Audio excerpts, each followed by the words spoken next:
Greetings, citizens! Are you excited for the Intergalactic Aerospace Expo 2948? Because I fucking am. This is going to be a good one. So, if you don't know, for the last couple years now, backers have been begging for CIG to actually put the expo in-game. Obviously, there's no fucking way that they could do it, like, live or whatever. But the fact that they put it in-game is pretty fucking cool. Huge credit to them for that. It makes it way more interesting. Some things of note, if you don't know, they're doing it by manufacturers. So each manufacturer has a day during the sale. And the first day, today, is going to be Anvil, which is interesting because the Anvil Aero, the new concept, is going to be out. It's CIG's quote-unquote small agile glass cannon. I don't know how it's going to be a glass cannon because it's all like size 1 fucking components and 2 size 2s. It seems like it's going to be glass more than it's going to have any kind of cannon. But, hey, whatever. Also of note, the F8 Lightning may or may not be on display. That will be pretty fucking cool. Since people have been waiting forever to see that in-game. The Idris may as well make a show. We don't know. An appearance, if you will. Probably not day 1 during Anvil. I would expect that more on Aegis, but... Either way. Slippery Pixels. Why am I trying to play this very scam and broken game? The same reason I play, like, Grand Theft Auto Online, right? Like, if you have a group of friends to go into a sandbox and just cause havoc and murder people, it's fun. Star Citizen, the actual game, is nowhere near there and fucking years out from ever being a realized thing. But, on the flip side, Star Citizen, the open sandbox where you can go and just trigger the shit out of fucking roleplay dreamers, that game's fun. I enjoy that game quite a bit.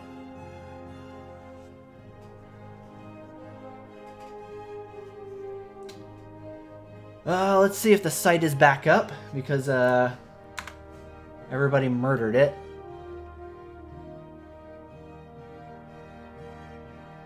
It seems RSI is still down. Alright.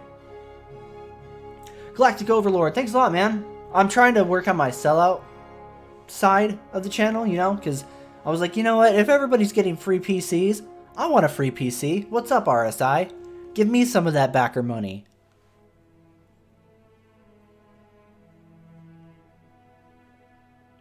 Obviously, in all seriousness, right, 3.3 and 3.3.5 and 3.3.6 are huge steps in the right direction. They're still fucking forever out in terms of, like, you know, performance, but it is in a much better place, if you will. So I think it's important to give Star Citizen the credit it deserves when it does something right. So I see a lot of people who are like, Failure, why the fuck do you keep saying all this bad shit about Star Citizen? 3.3 and 3.3.5 are just amazeballs. And that's true. Compared to 3.0, they are amazeballs. But it's very important to remember that 3.3 only gave us back frames that we used to have, right? So a lot of people are like, OCS has been the greatest thing since fucking sliced bread. And, like, yeah, OCS is great for Star Citizen, but it's only giving us back frame rate and performance that we used to have prior to 3.0. So keep that in mind. Additionally, one of the reasons that I still feel like it's, even though CIGs did a lot better with 3.0 or 3.3, it's important to remember that this is still giving us content that was originally slated to be in 3.0, which was already a year and a half late when it dropped a year ago, right? So, like, they're still playing catch-up, and that's very important to remember, right? It's fine to celebrate when they do stuff good, right? Like, Hurston's fucking cool as shit. It's nice having a lot more landscape to play in and all that, but it's also really important that you stay level-headed and you don't go full fucking cultist, right? You never go full cultist. It's okay to be a fan, and I'm not, like, criticizing people, right? Like, if you want to be a fan of Star Citizen, be a fan of Star Citizen. I don't really care, right? It's your life and it's your money. I'm not here to stop you. I'm here to talk about the issues with it. And that's pretty much it. So I'm not trying to, like, convert anybody for or against Star Citizen. But it is important to be level-headed. The amount of people who are like, oh my god, Failure, you're so negative. 3.3 is amazing. 3.3.5 is the best thing ever. You need to just chill. And it's like, dude, I've said that 3.3 was great. I've said that 3.3.5 is good, right? Like, they're huge steps in performance for Star Citizen, and it's made the game playable for a lot of people who haven't been able to play Star Citizen at all for a year. But if you think that you can't also talk shit about the things they're doing wrong or critique them on areas that they could improve, that like somehow just drills holes in the fucking ship and it's all going down now because somebody criticized a certain part of the game design or something that CIG did, dude, you need to fucking check yourself, because you should absolutely be criticizing both CIG and the game design itself. And now is the time to do it. The amount of people who are like, "Oh, well, it's still in development. You shouldn't talk about Star Citizen yet. It's still in alpha." That's when you fucking want to talk about it. Before shit is in concrete, cemented into the fucking code, it's not getting changed short of Chris like one day waking up and be like, "Oh my god, everything needs to be redone again." That's when you talk about this shit, is during alpha.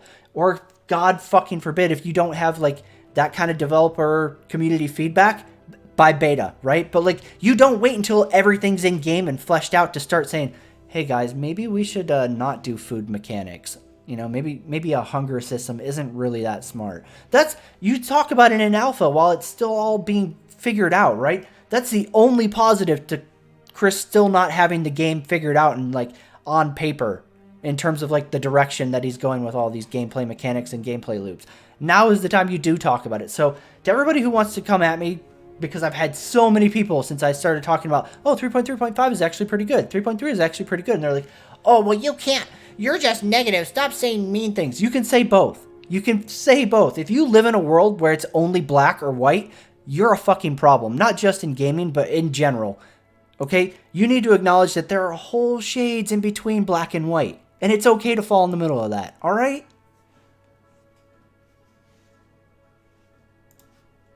Anybody, how's everybody doing? It's been a while since I've actually like been streaming.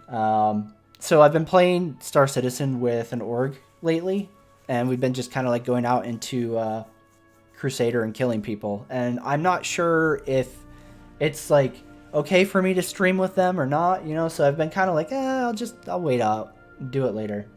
So if you're wondering why I haven't been streaming, that's the reason.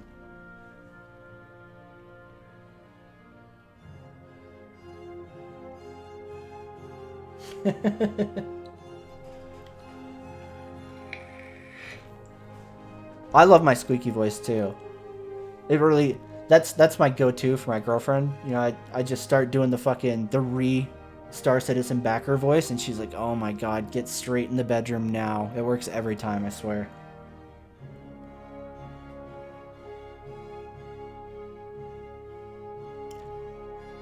Galactic Overlord, are you talking about Elite?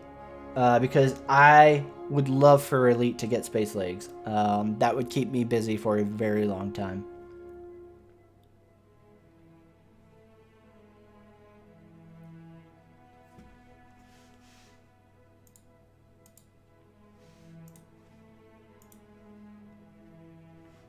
Oh yeah, Nessie, it does it for her, man. It's just like dripping down the leg as soon as I start doing it.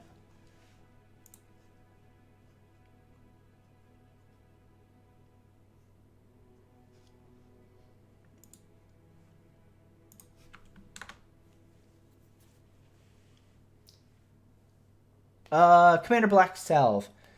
Frame rate, it kind of depends, right? So like in Lorville and Levski, it's still pretty bad. Absolutely. Outside of those major city areas, those major city spaceports, hubs, whatever you want to call it, I've been getting incredibly better frame rate than I used to get in 3.2 even, much less 3.0. So, you know, on one hand, like, oh, I got you. I got you, man. Yeah, I'm just waiting for everything to come up. My bad.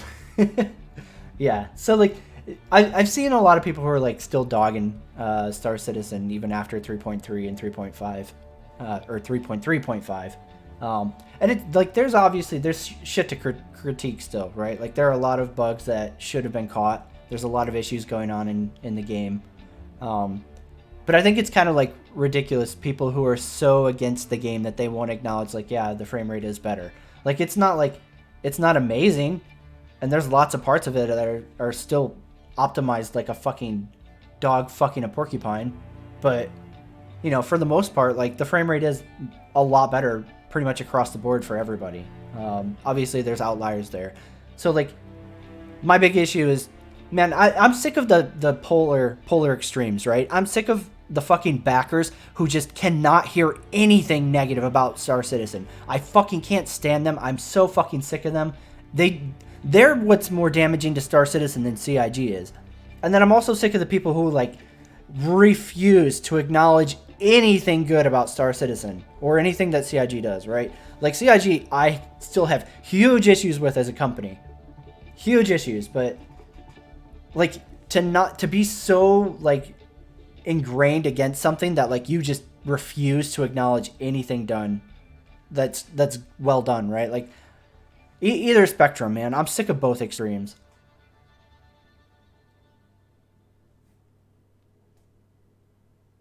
Let's see here. I kind of do too, Beatwagon. I was fine with that, right? Like, don't get me wrong, like, playing around on planets is cool, but I wish that they had stuck to that, where, like, your planetary landings for, like, spaceports and shit were just like almost like a pre-scripted, like, landing zone, right? Like, there wasn't all of this other shit that you had to worry about. They wouldn't spend so long building out spaceports. It probably would be a lot more optimized as a result. That kind of shit, I feel like, you know, like, I'm torn, right? Like, obviously it's nice having a big old sandbox to fuck around in. But at the same time, I would have been totally happy with, like, the original scope in terms of, like, planet interaction and whatnot.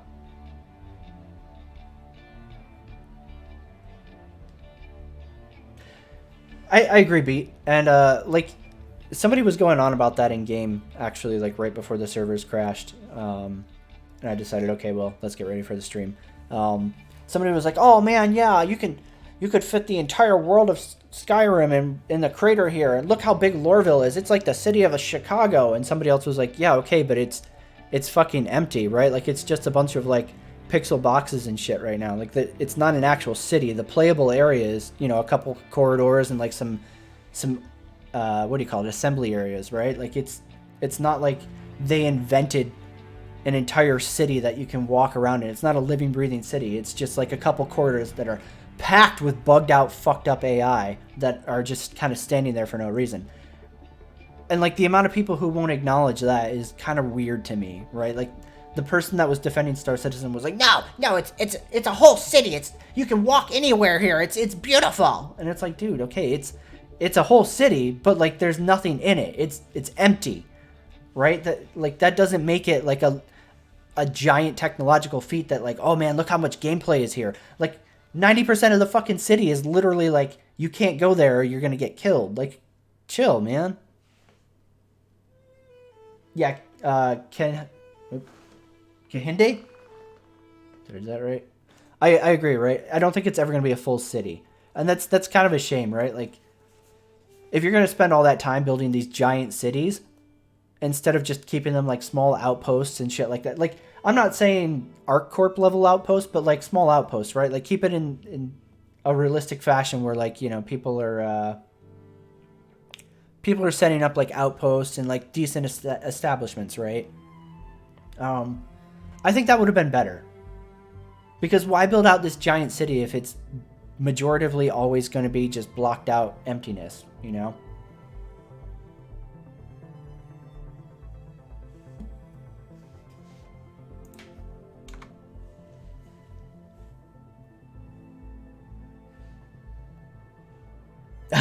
Nessie. Yeah. I think Astropub is tomorrow, Saturday, right? I think it was 6 Eastern. I'd have to pull up Discord to check again. But I believe it's tomorrow at 6 Eastern. Hold on. Let's see, actually. So we've got nothing going on right now. Yep. Tomorrow at 6 p.m. Eastern, I'll be on Astropub with my homeboy, Noobifier. So I'm excited.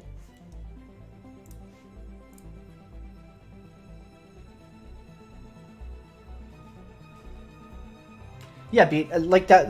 Literally, the first day 3.3.5 went live. You know, like, the first thing I did was land, go towards the Habs, and then fell through it. and you know, it's all like low poly boxes and shit down there, right? Like it's not like it's a fully built city. It's not like comparing Lorville to like the cyberpunk city, right? Like it's low poly boxes that are made to look really cool and interesting from a distance, but up close it's just fucking boxes, right? It's not a living breathing city by any fucking means.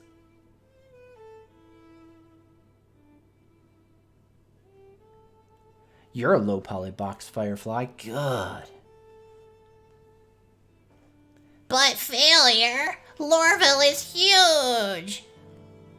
Yeah, alright. Fine. It's huge. I'll give you that. It's huge. Like, it's cool that you can see the tower from space. It'd be a lot cooler if I could fucking fly around the goddamn city instead of the entire fucking thing being a giant red zone blob.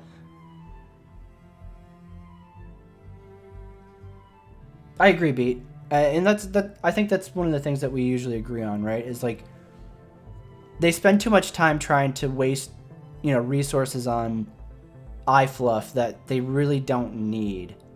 You know, like, what's the reason to like make this really cool, interesting looking city, right? Like this big city, if you can't fly around it for one, because the entire fucking thing is a no-fly zone, you can't really walk around it either. So like, what's the point? What was all of that effort for? You know? Yeah, I completely agree, Beat. I think they kind of probably should have done that, right? Like, especially with like player, or like not player cities, but like NPC cities and stuff like that. Do it like that, and then if you want to add planetary landings and stuff like that, do it on like empty proc gen planets, right? Like, we're that far, fuck it. There's no going back, right? So just proc gen planets for like general landing and fucking around, and then, you know, for big cities like ArcCorp, Microtech, stuff like that, just have it be on rails landing. Like, you request clearance, you come in, you get a hangar, boom, and you're done.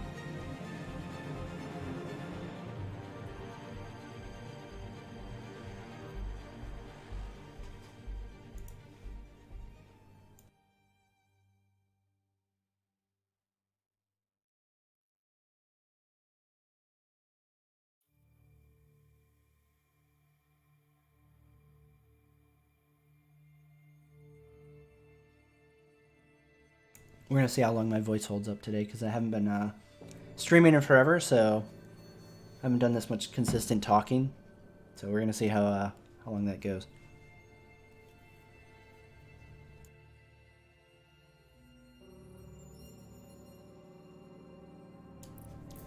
See, and that's my biggest issue, right, Firefly, is there's such a split between like making eye candy and making fluff that like helps sell the dream versus like putting in actual gameplay mechanics and gameplay loops, right? Full release, Adam, like everything's fucking done. Let's see, 2019. I would say we have at least double what we've put in right now to go, easily. So if we're at 7 years, I would say they have at least another 7, at least, and that's assuming they're being honest on like having all of these pipelines fleshed out to where they can start just churning content, right? If that's bullshit, then fucking ad infinitum, right? Like it's who fucking knows? It could be 15 years at that point.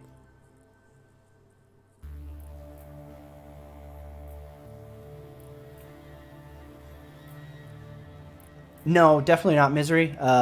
Lizard people are cooler than this, for sure.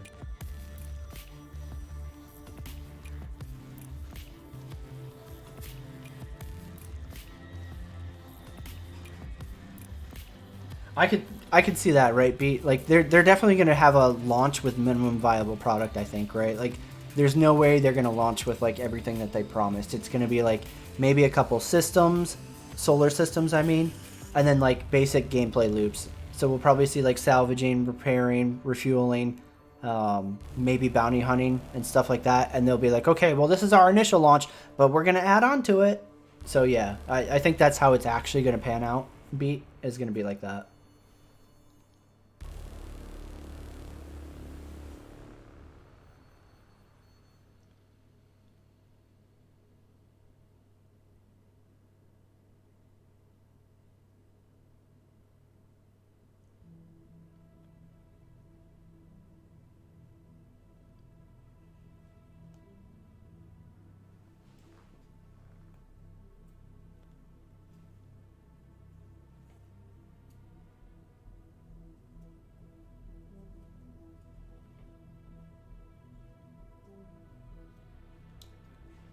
So like my big issue with that mysterious Mr. X is that like that's what we've been saying for how many years now, right? Like those of us who've been backers since like 2012, 2013, that's the story we've been telling people who were criticizing it back then, right? And a lot of us have kind of I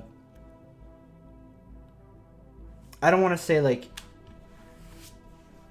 a lot of us have kind of like woken up to the fact that like we're still pitching the same thing over and over again, if that makes sense.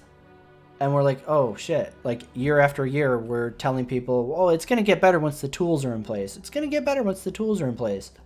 And you know, that was the thing that we were saying for years, and I think a lot of us kind of stopped and we were like, oh, okay, this is just another one of those revolving door excuses that they kind of like fed us to use. All right. Like I would love to see that be the case, right? But like that's been the go-to for how many years? It's always, oh well, once this pipeline is fleshed out, once this pipeline is good, you know, and here we are still with like ships that aren't getting made, planets are still coming out at snail's pace.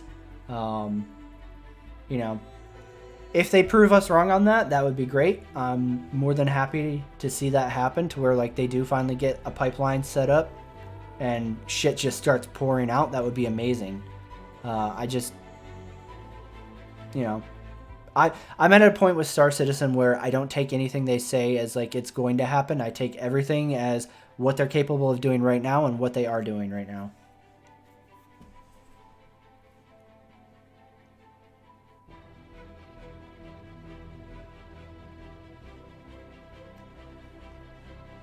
Peanut Pete, I have not seen Q4 for Elite Dangerous yet. I kind of got distracted with everything going on in Star Citizen, so I haven't had a chance to check it out yet. A lot of the stuff that I was really hyped for got pushed out of the Q4 with Elite Dangerous, so that's one of the reasons that I'm not like jumping to dive into Elite and see what all is new and check out the new exploration and mining. I've seen clips of it and it looks kind of cool, but I don't think that like anything came out in that new update that would like re-glue me to Elite, right? Like it's more of the same stuff that I've been doing, and I'm just not really that into it. So I'm probably gonna wait a little while more for checking out Elite again. I don't know. We'll see.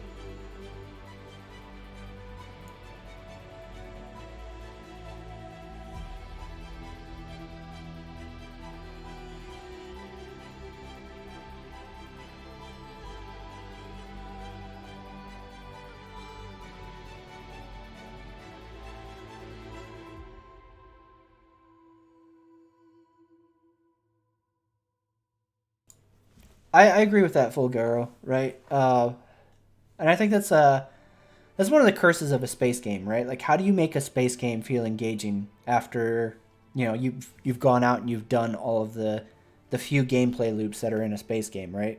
It eventually just ends up being the same stuff over and over again. And I think one of the reasons that to me Star Citizen does feel more playable than Elite is that you have space legs and you are able to like easily interact with like friends and go do whatever of those limited gameplay mechanics at your pace, and you're able to get out and like you're able to have those fuck around moments, right? And I think those are one of the things that makes sandbox multiplayer games so good, is when a game gives you the freedom to kind of just go fuck around, right? And in Elite, you kind of don't really get that because you're a ship or you're a fucking SRV, and I think those are huge hindrances for Elite being like on par with Star Citizen in terms of like playability, right? Like if I had to choose between playing Star Citizen or Elite, I would choose Star Citizen if it has the current performance it has right now. With 3.0, I was like, okay, well, this runs like dog shit. Fuck this.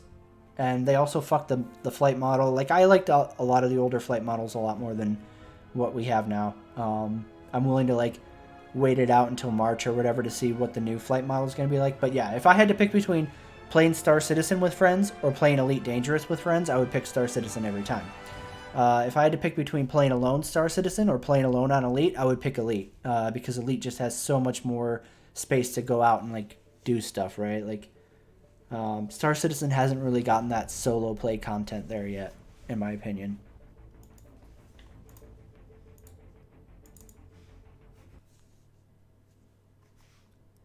Come on, launcher, work with me.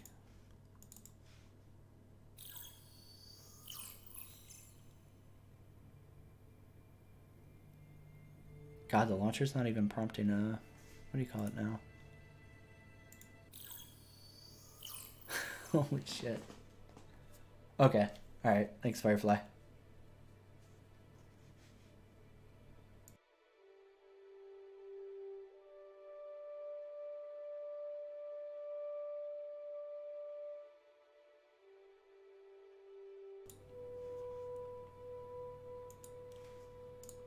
I guess we're just gonna kick back and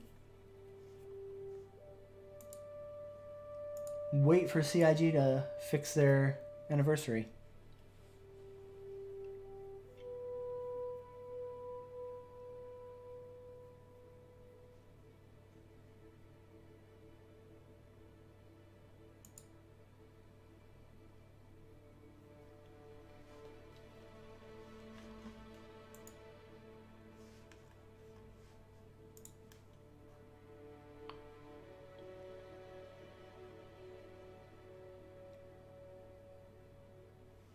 Oh shit, you actually were in it, PC Payload?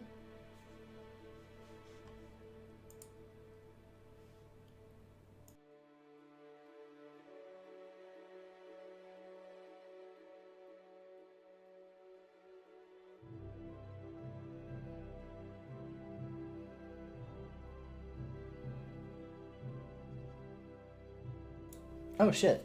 Did was there a patch for it, or did they just like flip a switch and the doors open? I would have actually sat in game if I had known that like it was gonna be just like a, oh hey, it's enabled. I was kind of like waiting around for it, and then the server went down, so I was like, okay, maybe this is it.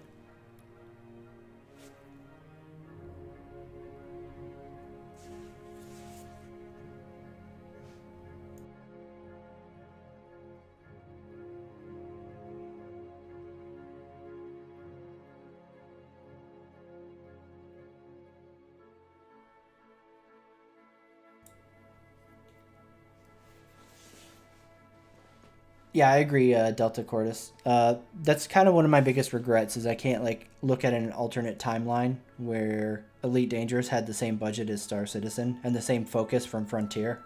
That would have been really nice. I feel like that's Elite's biggest problem is it seems like Frontier development's really just like they're fine just coasting on Elite, right? Like they add some stuff here and there, but it's clearly not like their primary focus. Whereas Star Citizen is obviously CIG's only focus.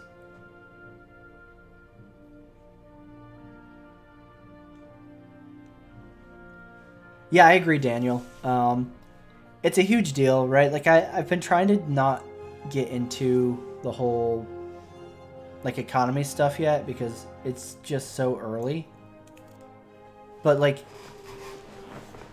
how are you gonna like unlock all these ships if you know they're constantly wiping, you know, UEC? That's a huge deal, right? Like for most backers who've you know spent you know $100 or more and have ships that are capable of like hauling big cargo runs, it's not that bad. But like if you're a fresh backer and you actually only stayed at that $45 entry pledge, fucking have fun, man. You might as well come back when the game is officially released and won't be wiping because you're never gonna fucking make enough money to get any of those ships for any you know decent length of time before they fucking wipe it all.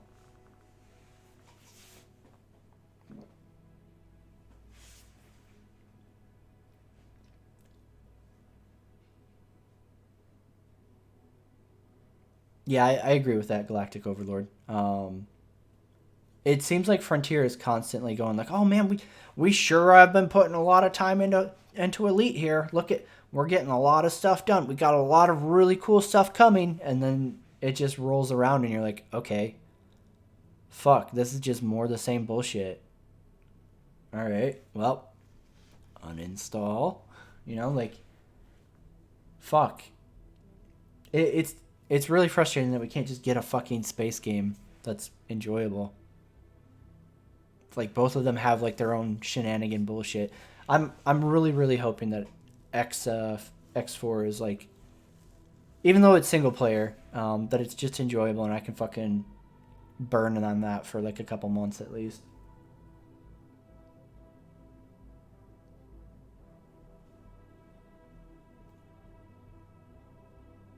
Hey, Avalon. How's it going, my man? Haloer. What's up, my dude? I agree, Firefly. I think No Man's Sky is very quickly starting to creep up there in like terms of playability and like gameplay loops, right? Like, and for free, right? Like, yeah, obviously, shitty reputation. Sean Murray's a fucking douchebag. He's a fucking closet or a, what do you call it? A fucking can't help himself fucking liar. Like the dude just fucking cannot stop lying. But Hello Games is like constantly improving No Man's Sky, and it's very quickly getting to a point where it's pretty enjoyable. Beraz, how's it going, man?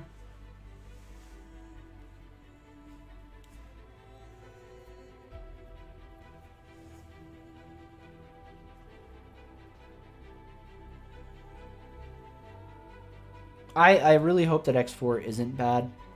Like, I don't need it to be like this is the thing, right? Like, and it's one of my gripes with Star Citizen. I don't need this ridiculously retarded level of visual fidelity, right? Like, it's cool to look at in a screenshot and like to show off, but like in terms of actual gameplay, you're never gonna notice this shit. Like, oh man, the iris in my character's eye is like fucking fully modeled. Whoa. So what? I'm never gonna fucking see it when I'm actually playing the game. If the game is good, I'm playing it. I'm not busy fucking taking screenshots of my fucking eye, right? So like, I don't need batshit crazy levels of graphic fidelity in my game, right? I just need something fun to fucking play, something that keeps me wanting to play it. And Star Citizen is really lacking that, right? Like, outside of going out and killing people, it doesn't have a gameplay loop that like makes me go, oh man, I want to keep doing this. I'll check it, Craig. Thank you.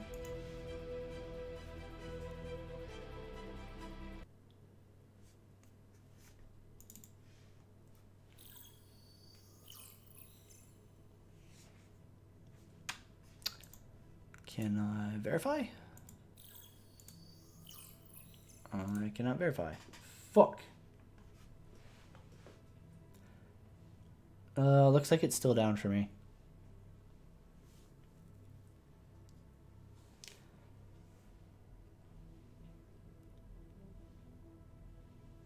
I haven't played Space Engineers yet, Haloer. I don't know if Space Engineers was like that, but and like the big reason I'm not getting into Dual Universe, for instance, is that I'm just not big into voxel games. I don't remember how Space Engineers is, if it's voxel as well, but like I normally like I think I remember looking at it and being like, oh, this seems kind of voxel. But I could be wrong on Space Engineers, and I know like a lot of patches and changes have come out since the first time I looked at Space Engineers, which was like forever ago. So I'm not sure on that one. But it's a game that I keep meaning to try, right? Like if I ever like pop open Steam and it feels cheap enough to where I'm like, yeah, I don't mind throwing some money at this, and if I don't like it, fuck it. I'll probably grab Space Engineers just to try it, right? It's just one of those things where I'm like, I don't want to spend the money on it unless it's really, really cheap.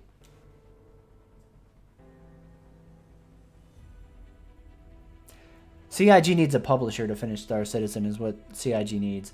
And like, I know a lot of backers are like, they're all afraid of the big bad publisher in the gaming industry right now, and they're all like, oh, all these other games that are shit out there. But like, all these other games out there aren't shit. I mean, like, they're shit games, but it's not just because of a fucking publisher, right? Like, it's poor game design, it's poor fucking choices and like development, whatever. Saying, oh, hey, all publishers make games bad is stupid. Like, Chris needs a fucking publisher. Exactly, Delta. He needs a fucking publisher, or else it's going to be freelancer all over again. Only it's our money this time instead of a publisher's money. Yep, exactly, Firefly, right? Like, CIG and most importantly Chris are accountable to nobody. There's nobody to focus them on anything. There's nobody to tell Chris, no, we don't need this right now. Let's do this later. There's none of that. And CIG does need that. So, like, as much as people hate publishers and publishers are evil, they're ruining the industry, like, they serve a function. You know, if you want to be pissed off about microtransactions and all this other shit in video games, look to the fucking gamer to your left and right and blame them, because we're the ones that keep buying that shit. We're the reason that they fucking were like, man, monetization's working out really fucking good. Let's keep doing this. It's our fault. And that, you know, that comes right back on these same people who hate publishers and are like, oh, microtransactions are the worst. Like, they don't want you criticizing Star Citizen, right? And they're also the same people who didn't want you criticizing Activision or fucking BioWare or fucking Bungie or any of those other fucking companies when they started introducing fucking microtransactions.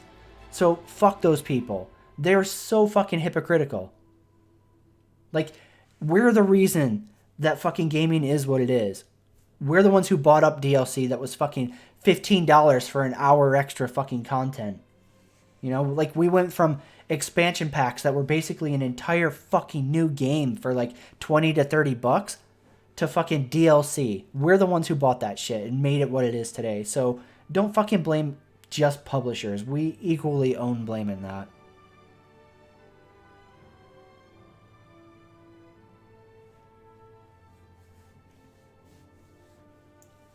Fulgaro, I don't remember the exact like employee date marks on the timeline.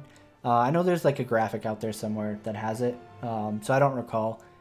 I don't really pay a lot of attention to it because there are indie studios out there that are run by less than fucking 15 people who have made incredible games and put out incredible content with not even a fucking fraction of the budget CIG is working with. So like, I really don't like when people bring up how few people CIG used to have in the early years, because I think it's a bullshit argument.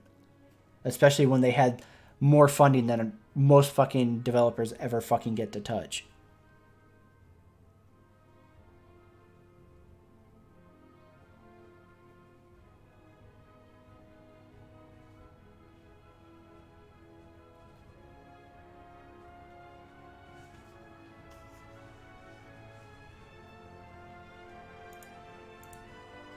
Come on, RSI. Bring your baby back to life. Hey, Future Hero. How's it going, man?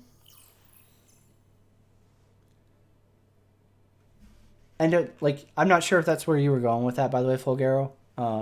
Fulgaro. Don't take that as, like, an attack against you.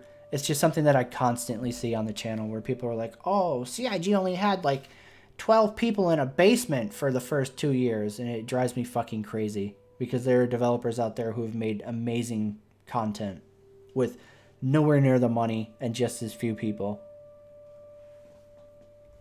So that's my only issue, right? Like, it's not focused at you. It's just that I see that argument all the time and it drives me fucking crazy.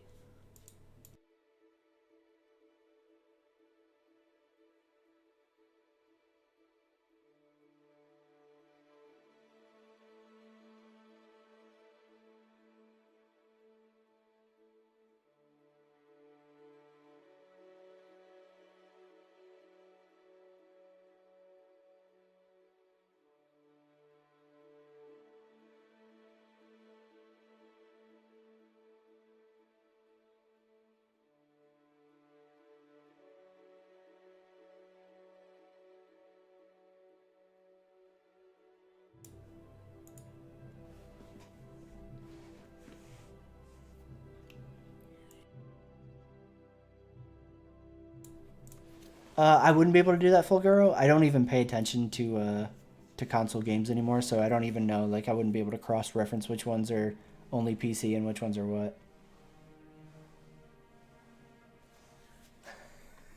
Misery. If CIG and Blizzard devs were in a ship-to-ship pirate battle, which team would win? Fuck, dude. I don't even know. That would be a savage fight to the death, though.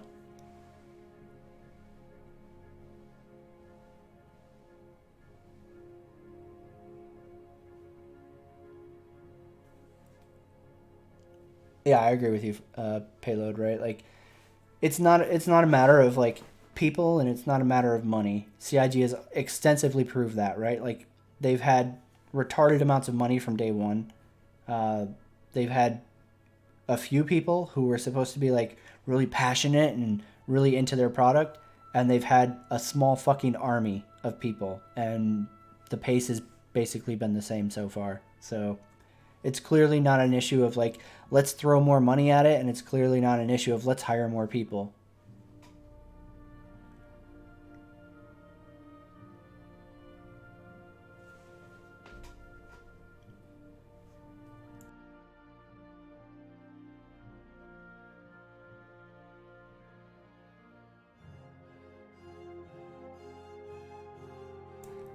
I don't blame you there, Chad. I've been trying to do a full playthrough on Mass Effect, and like, God, man, it's just so hard. Like, I've done Mass Effect so many times, and like, I really want to do a full playthrough where like I actually get to carry over my save, because every time I've done like the full trilogies, I'll start off on like Xbox, or I'll start off on PS4, and then like I'll end up doing Mass Effect 3 on PC or something like that, right? So I can't always import every decision, even though like it's a little trivial how much it actually reflects and matters, but still, you know, I wanted that for the sake of being like, oh yeah, I finally did a Mass Effect 1 all the way through playthrough, and I never get around to doing it.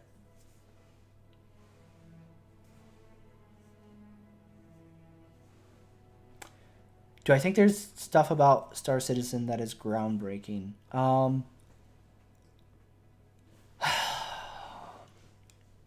I don't know. Yes? No? I'm not even sure, really.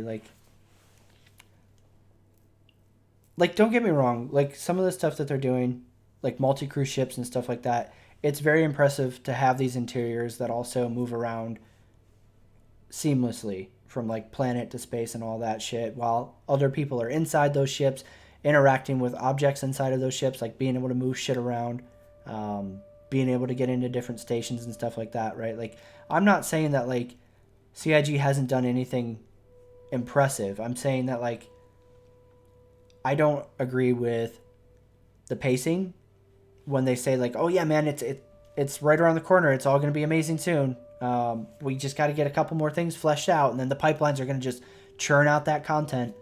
I don't like that they do that, and they do it consistently, right? Like, they're always talking about how next year it's going to be just bonkers because they've got this new pipeline in place, right? And it's the same story every year, and we still haven't gotten what was promised to be in 3.0, right? Like, I remember 2 years ago watching the fucking Gamescom or CitizenCon, I don't remember which one, and Chris was doing his fucking slideshow showing us like, oh, here's the future of the project, right? We're gonna have 3.0, we're gonna have some 3.4, some 3.6, we're gonna have 4.0 here pretty soon, and that's gonna be exploration and new solar systems.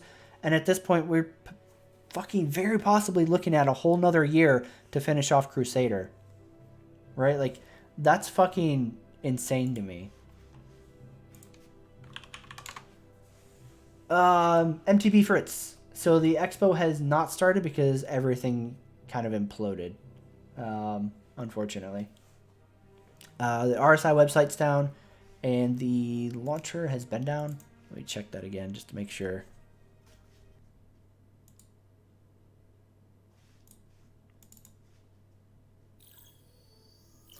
It's not a matter of developing the game in secrecy, Just Tired. It's a matter of like the way they present their fucking progress and the way that they say, oh yeah, we're here, we've got this going, no problem. And then like 2 years later, they're still saying the same things. It's not a matter of secrecy, right? Like, you could not talk about it too, and it would be just as fucking frustrating when they're like, oh, hey, yeah, release date 2015, 2016. And then 3 years later, they're like, we're still, you know, pre-alpha. You can't talk bad about us because we're alpha.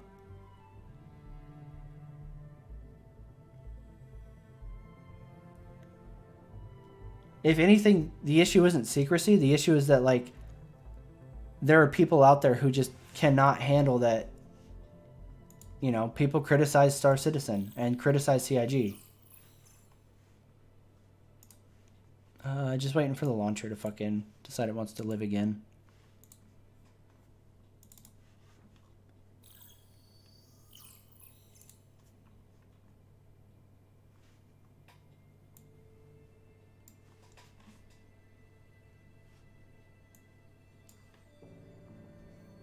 Oh, we broke it. We broke the site again. Let's see here.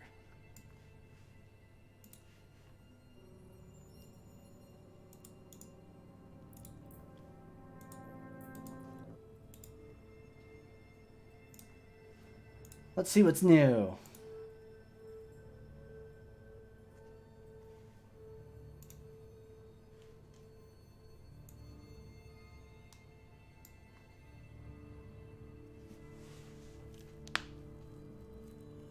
Yeah. I'm sure it's slow. There's probably fucking, thousands of people fucking trying to spam this thing right now.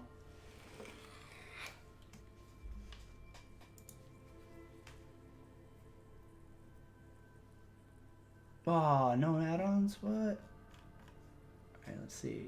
Standalone ship. And we broke it again. Motherfucker. Hey, barkeep, whose leg do you have to hump to get a dry mouth? Avalon, my man. Thank you so much. I appreciate it. Firefly with a 2-month sub? Jesus Christ. What's wrong with you? Don't you have something better to do with your money? Thank you so much, Firefly. I appreciate it, man. For a shitload of money.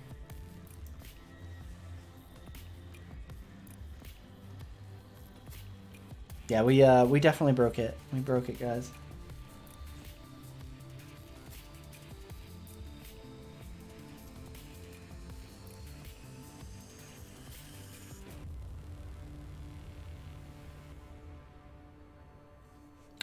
Just tired. One sec, man. Let me go through it really quick and try to see if I missed something here.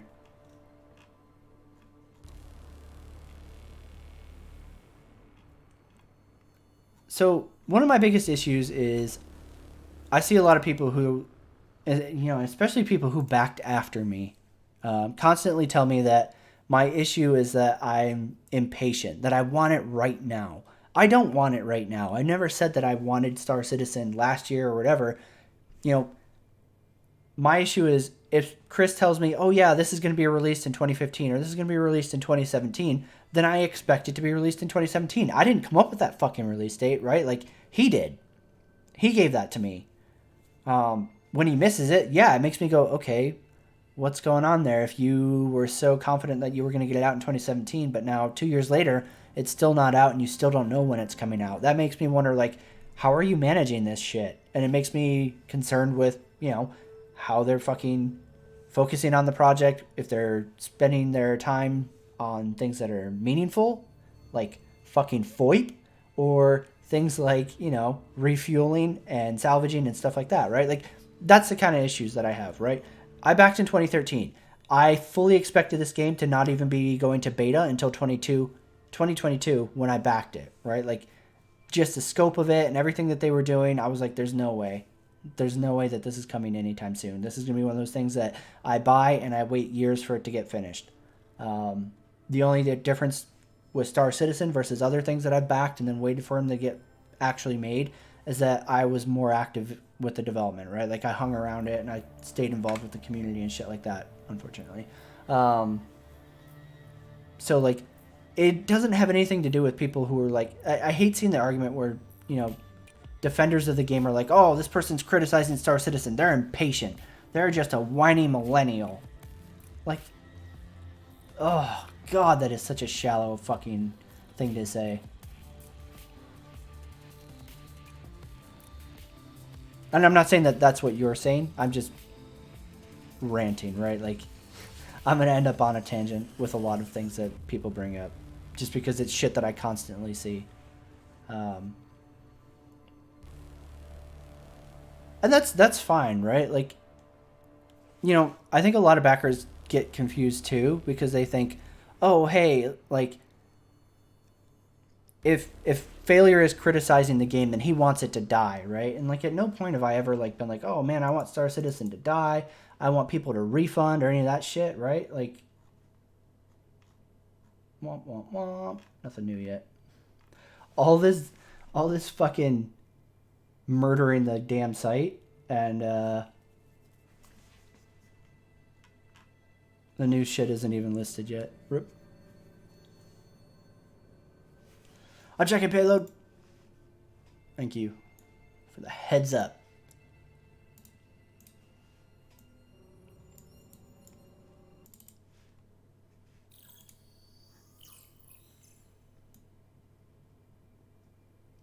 And that's fine, right?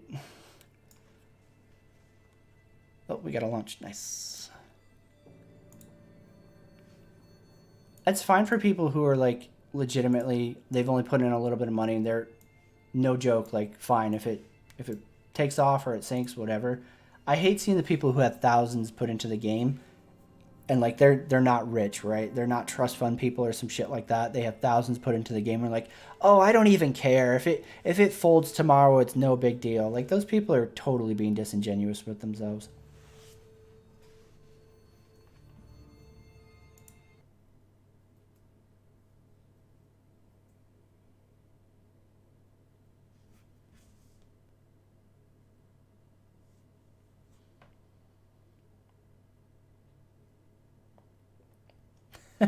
I am not throwing hands with Montoya behind the scenes. I legit like don't care. Like Montoya, as far as I'm concerned, it's just like I don't know. He's like a fucking sock puppet for Chris, and Chris just sticks his hand up his ass and fucking makes him say stupid shit. And then Montoya has like a little cult following that just literally eats up anything he says. So like, how do you even like? You can't even have an argument with those people, right? Because like it's just in one ear out the other.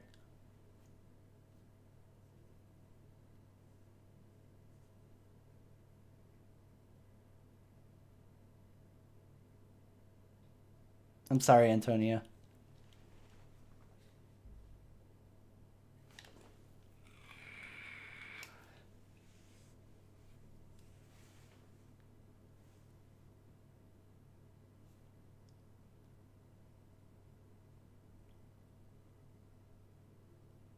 Yeah, I'm waiting for it to hopefully launch payload. We'll see if it gets in. I didn't want to switch it over in case it did that. Motherfucker. Fuck. Alright, let's try it again.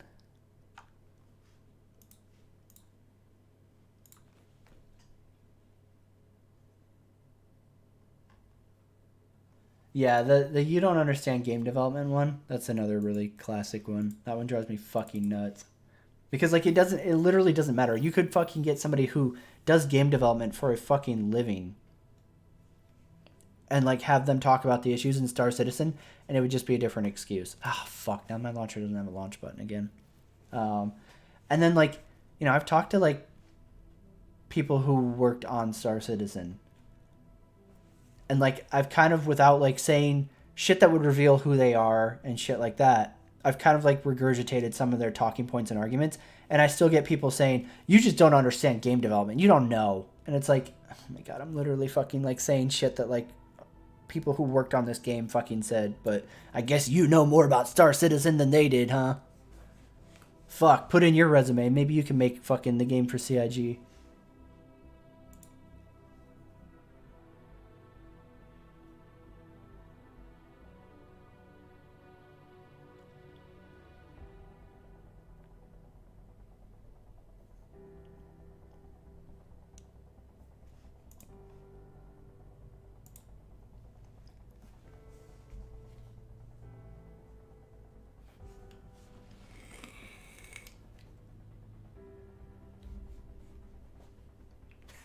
Fritz.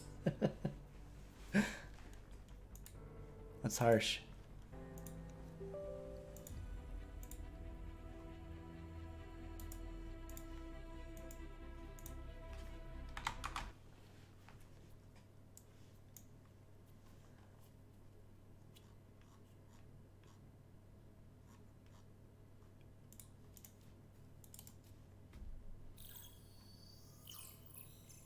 Oh, payload. Nice. Well done.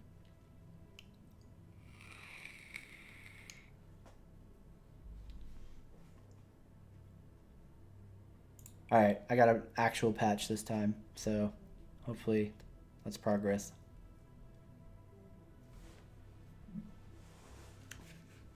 Or it's just trying to verify from the first time I had it open.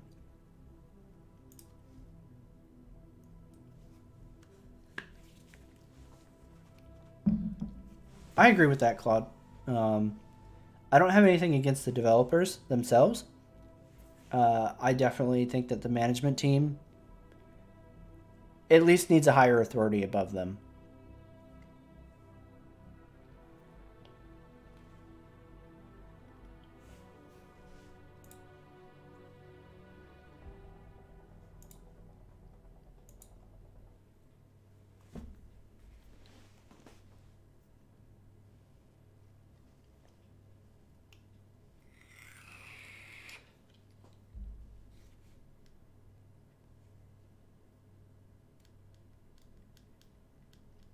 All right, splash screen. See me through.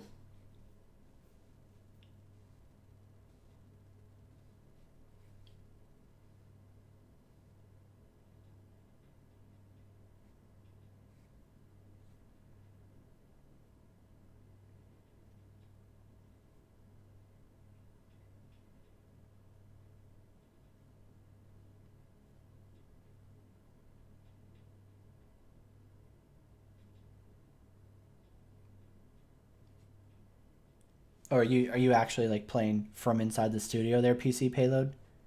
Because that's about the only way. It seems like you should be getting in faster than me. God damn it!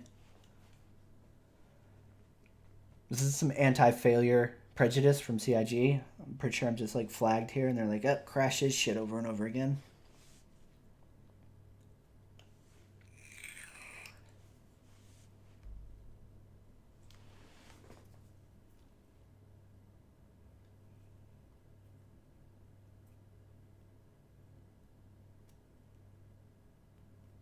Honestly, if I had to guess, I think the surprise from the expo was supposed to have been the Idris.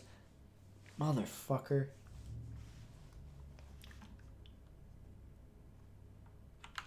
Um, but I think that kind of got ruined by people who data mined the leaks. So, womp womp with that one.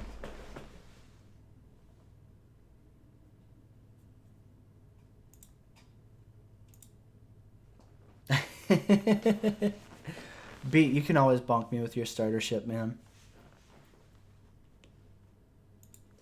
Alright, hold on. Let's see. This shit's loading any different.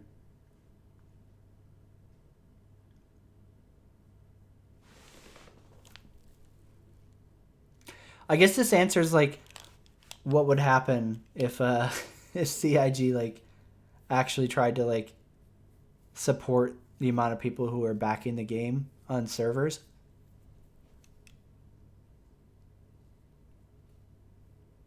Like, yeah, there might be 900,000 citizens, but I would wager like only a couple thousand actually play it all the time. And unfortunately, putting this expo in game is like, throwing a bleeding fucking baby seal into a pool full of sharks.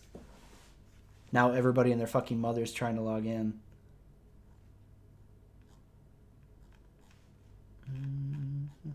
Nothing there. Let's try the main page.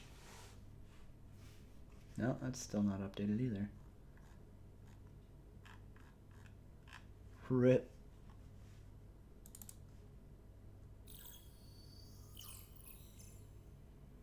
Yeah, it's definitely not a lot, Firefly, because like I see a lot of the same people in game since I started like jumping on kind of regularly since 3.3.5. It like I see names I recognize very often.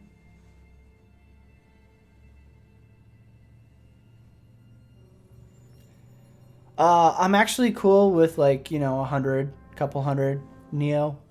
When it was like thousands, that chat is so fucking unreadable for me. It drives me crazy. I'd rather interact with everybody than have just retard numbers in chat.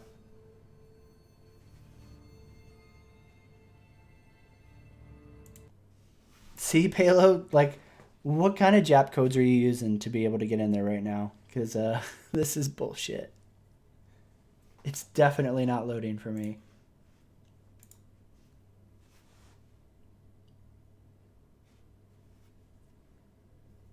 Yeah, Firefly, same, right? Like, it's literally a sandbox. So, like, if you have a group of people to fuck around with, then your enjoyment out of it is going to be a lot better.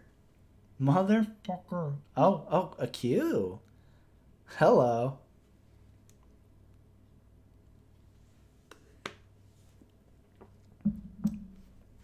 Is it loading me straight into fucking Hurston? Okay, it's not. Alright, cool. I was like, what the hell? Who's on?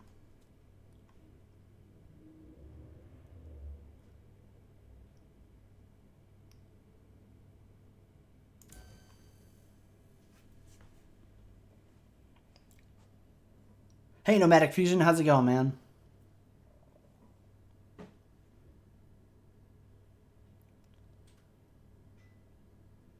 Yeah, I agree, Halo, right? Like, it's definitely... It's hard to get into it when it constantly feels like what you're doing doesn't matter, right? Like, everybody's like, oh man, persistence, right? Like, I'm logging into my bed. When the server went down, I was in a ship. There's not that much persistence, right? Like, there's gimmicky persistence, enough for them to say, hey, we made persistence. But for the most part, like, 9 times out of 10, if I log out in my bed in my ship, I still wake up in a fucking hab. So, like, yeah, okay, there's persistence, but it's not that persistent. Shit gets wiped when you fucking... when they put out a patch and randomly are like, oh, well, time to wipe all the data for no reason. So, like, it definitely doesn't feel like anything you're doing matters right now, for sure.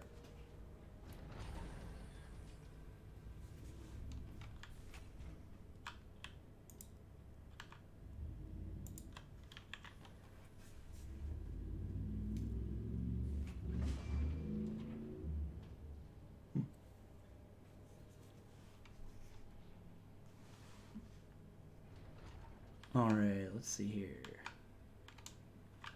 Should I turn up game volume just a bit? Hopefully that's a little bit better.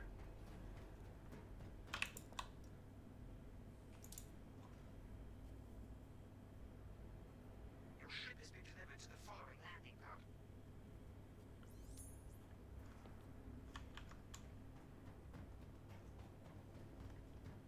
pad. And we're off. Hurston, here we come.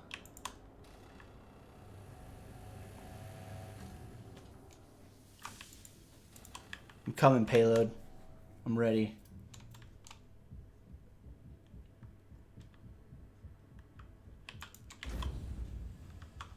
I love how slow this fucking ramp is, right? So, like, this is a dropship ramp. You know? Like, troops are supposed to storm out of this thing, and it drops that fucking slow. Just so you know, the Vanguard Warden ramp drops slower than the fucking dropship hoplite. Beautiful. Fucking fantastic design work there, CIG.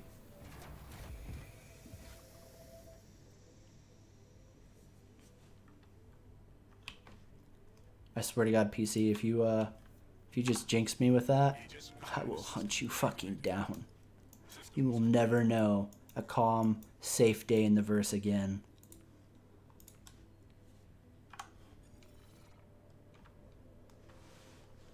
Alright.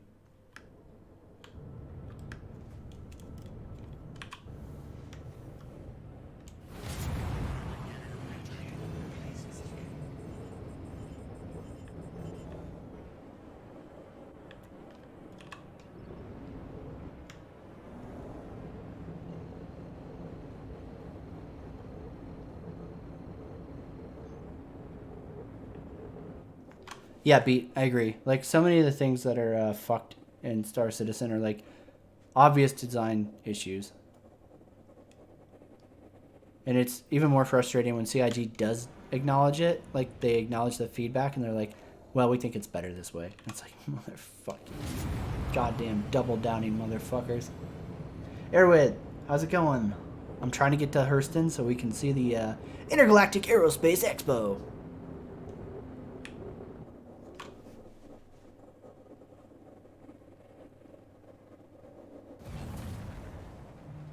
Yeah, for sure, Leonardo. That's definitely how it feels a lot of the time. Oh, yeah. Yeah, Beat. The Retaliator. Don't even get me started on the Retaliator. Oh, my God. Oh.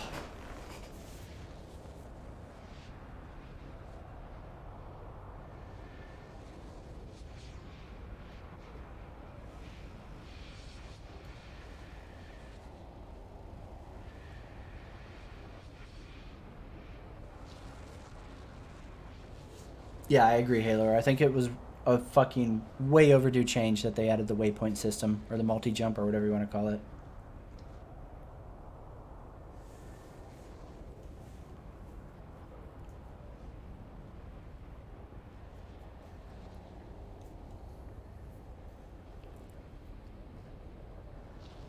CKO, this is Star Citizen. Quantuming to the anniversary sale event that they put in the game for the first time, versus in previous years it's always just been like a YouTube thing, some streams and shit like that. This year they're putting it in game so you can go look at shit. This part takes about 8 minutes in the Vanguard, I believe.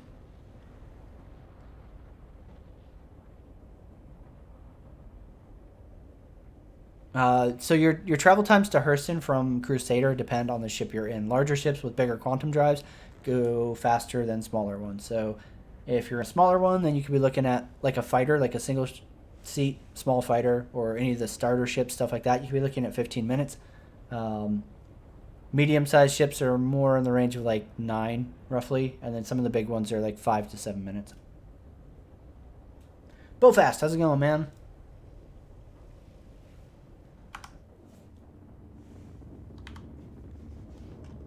Oh, motherfucker. Why does that have the fucking Gatling gun on it?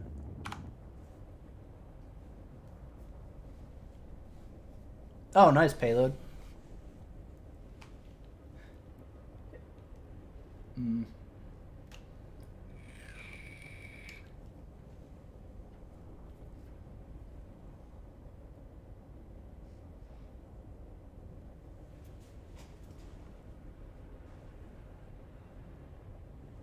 I think the idea, CKO, is that like the bigger ships have a bigger drive, so that's why they're faster.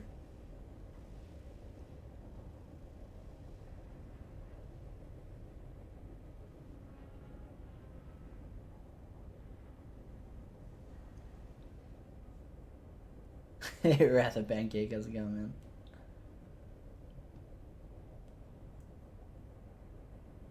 I mean, I hope they do too, Beat, right? Like, why not? They said that the F8 Lightning was never going to go on sale, and then they were like, hey, if you gave us $10,000 or $25,000, have an F8 Lightning. Why not? And somehow backers were totally cool with that.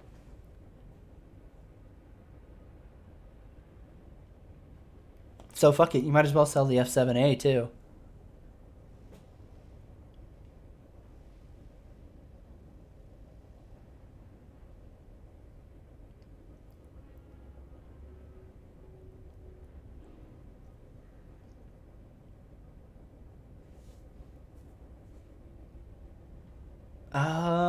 Shit, I'm trying to think of what the Homeworld 2 Interceptor looked like. I may not be able to answer that one future.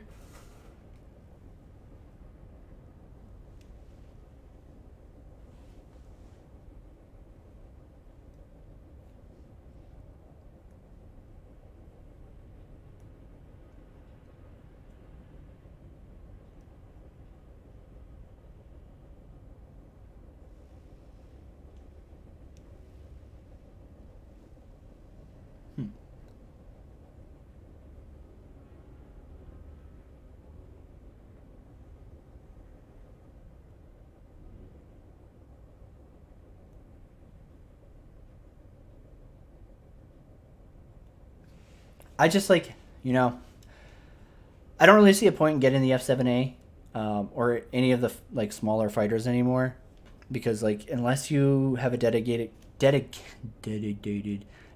group of people who have a carrier to play with constantly, like how are you ever going to use them, right? So if you don't know, in the near future, fuel systems are going to get changed around, and all those small fighters that right now are able to regen fuel won't be able to in the future. You're going to need ships that have an intake already coming with the ship or have an intake slot. So in the future, you're get like all these Super Hornets, the Sabres, all that shit. They're gonna run out of fuel and just be stuck there unless somebody comes and refuels them. So that's my biggest reason for not caring about small fighters that don't have an intake built into them.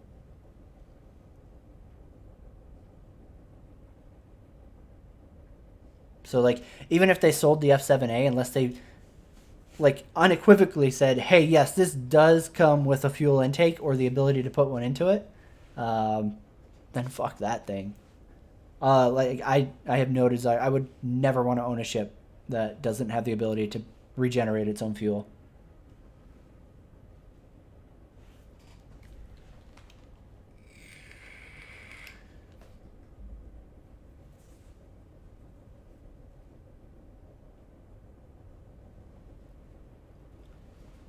I don't know, Beat, right? Like, it's hard to go by, right? Because if we go by like the current rate of fuel loss, then yeah, a Hornet is going to be dead in the fucking, like, just floating after, no time at all, right? Like within just a solar system.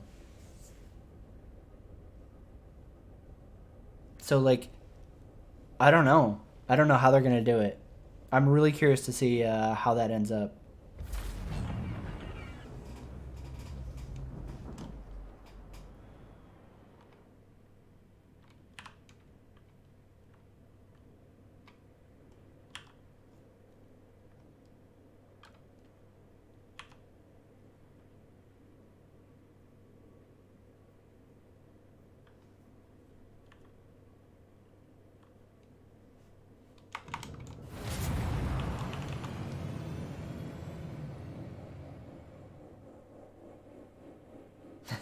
Nuclear.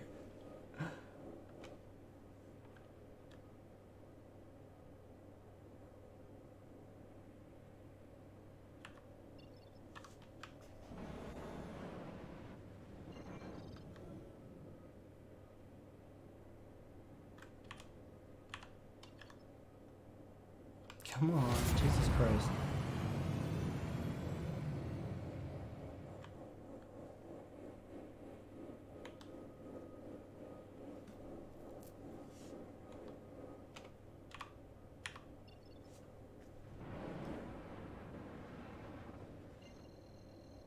There we go.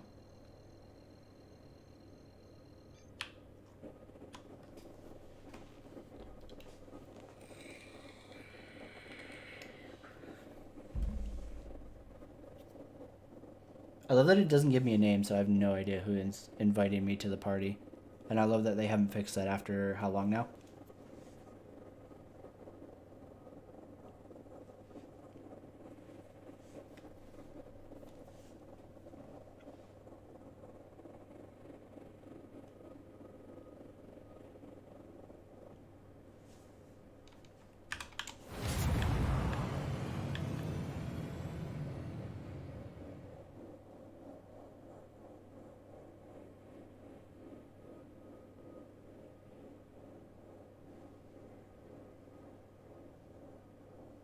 Right, Beat?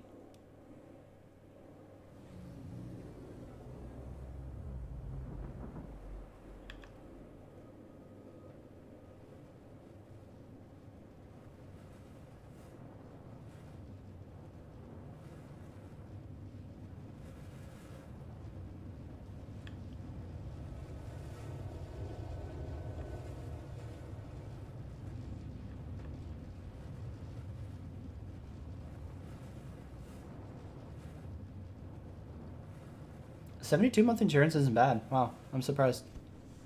I thought it would be less. I thought like probably 42.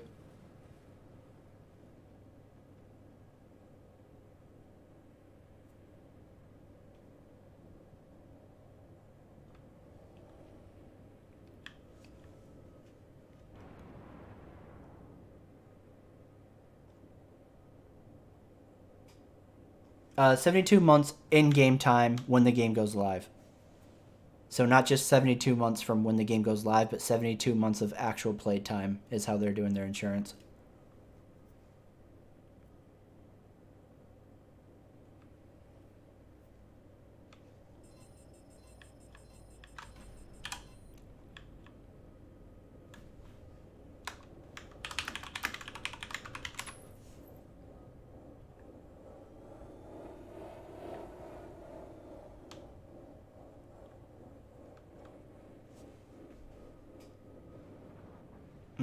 That beautiful, beautiful no-fly zone.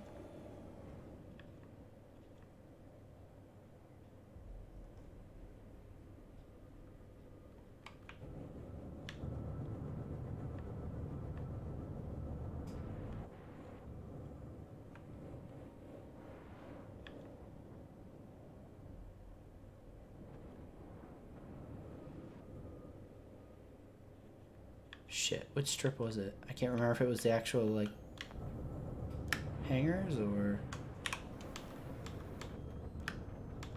Landing gear See if we can get a landing.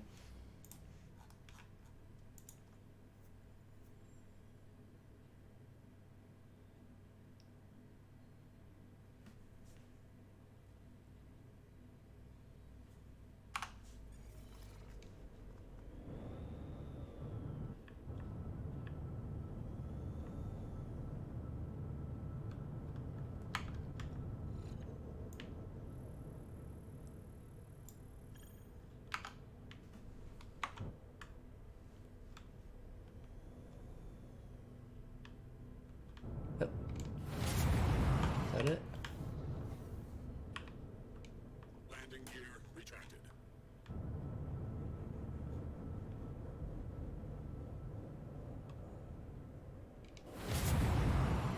Alright, if we die, I'm gonna be really annoyed. Because that looks like it's doing the fucking cleared in, like, light up thing. But I can't fucking tell.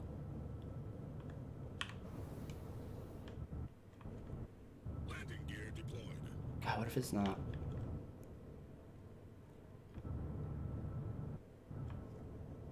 I'm scared. Alright, let's try requesting a pad again. See what he says.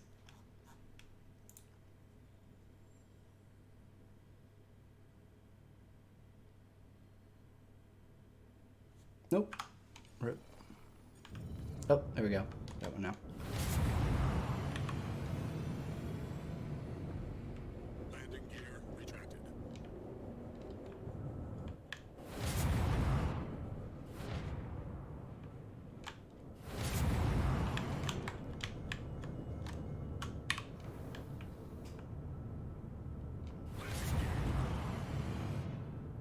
That really looks like there's a ship in there, doesn't it?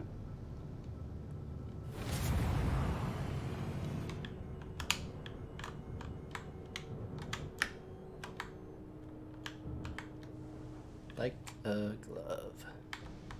Proximity alert deck. Proximity alert port. I'll take it. Landing complete. Have a pleasant stay. Alright. Let's see what happens here. I'm pretty sure I have crime stat, so this might be fun. No, no, no. I don't want to sit in that.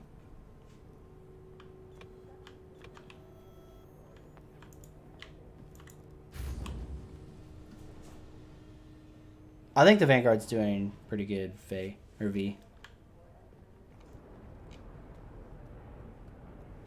Fuck. Which way were the elevators?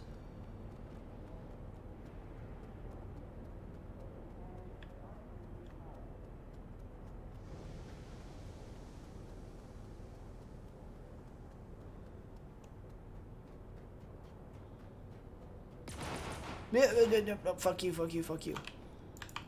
Open. Yes, call it later. Come on. Nope. You don't want to shoot me. Think about what you're doing.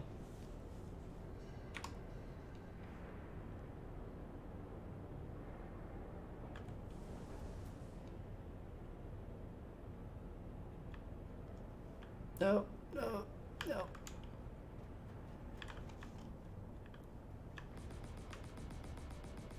Any fucking day, elevator. Fuck you.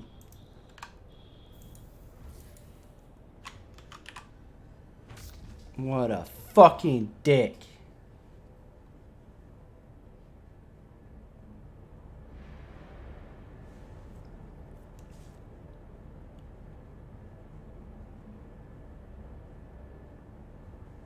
Mike, the most recent one I went over the roadmap was the 3.4 patch video. Yeah, the elevators are absolutely teleporters. You can tell that by the way the distances fucking flip around and shit. Alright. Fuck. Don't shoot me. Hey guys, I'm one of you. I love indentured servitude. Don't shoot. Something. I don't care what. Fuck. Strafe. Come on. No. That better have updated my spawn point.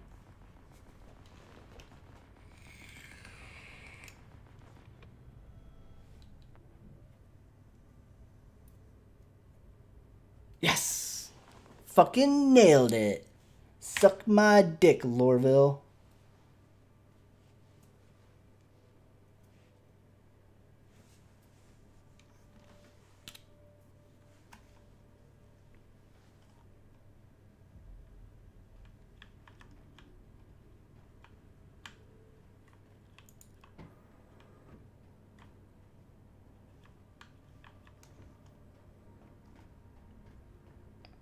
Whoa. Look at the huge fancy city.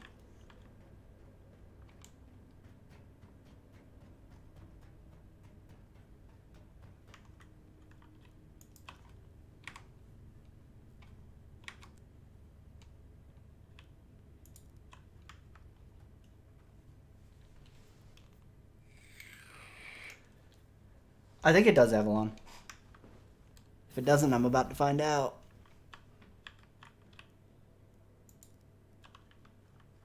They're shooting at me because I have crime stat. It just doesn't show up because, fuck it, you don't need to know if you're a criminal.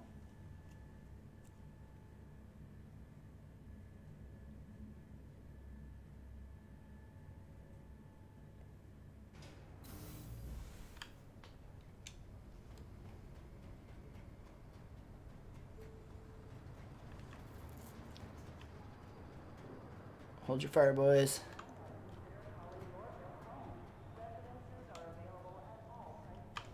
Whoa, whoa, whoa, whoa, whoa. I thought that was a different cape.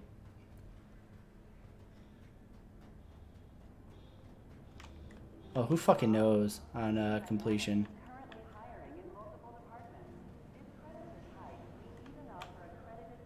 No. It's this way, isn't it?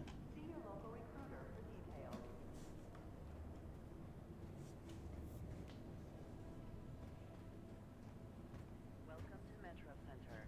Transfers to the perimeter, spaceport, and industry lines.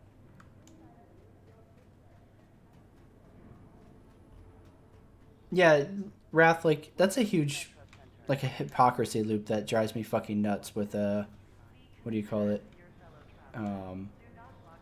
With the people who, like, just stroke their fucking dicks so hard for Star Citizen, but then talk shit about Elite, how Elite's, like, boring, and Elite doesn't have fucking, you know, anything going on. It's a mile wide but an inch deep, and it's like, okay, but then what does that make Star Citizen? Like, there's so much hypocrisy with the people who criticize Elite, but then, like, everything is amazing to them with Star Citizen.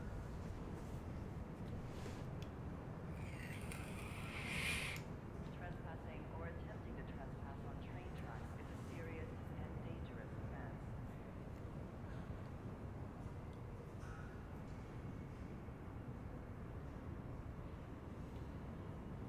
offense. Is that a penis flopping on the floor?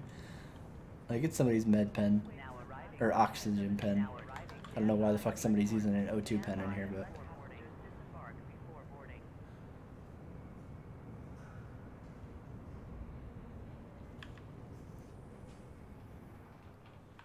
Excuse me, buddy? Go bump your ass somewhere else. Yeah, you got the pen part right. That's true. There's no way it's gonna be casual. I don't think, Wrath. I think it's gonna be way more grindy than Elite ever fucking was. Oh, no shit, PC? Nice. I'll do that. Thanks, man. You're a fucking hero. You're the hero we needed today.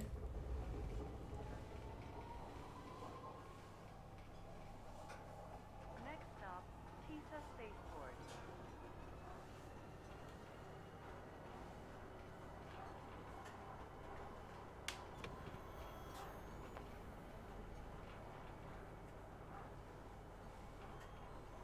Heinz, don't even worry about it, man. I don't do it for the donations while they're appreciated, and that's cool. I appreciate people helping to pay for my next bottle of Jack Daniels. You know, I just enjoy the community, honestly, like the channel community, not the game community so much. It's honestly just to hang out with guys and like have people to bullshit with while I play the game. So don't even worry about it, man. Not one bit. Now arriving, TISA Spaceport. Please watch your step when disembarking the train. Yeah, I agree, Beat. I like the frame shift drive better. That you can like fly around and like pick your own descents and stuff. I just think FSD flight is a lot more interesting than on a rail planet jumps in Star Citizen.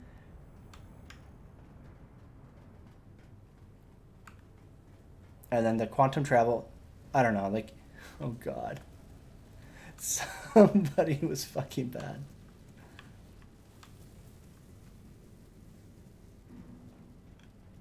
Please make sure you have collected all property when clearing customs.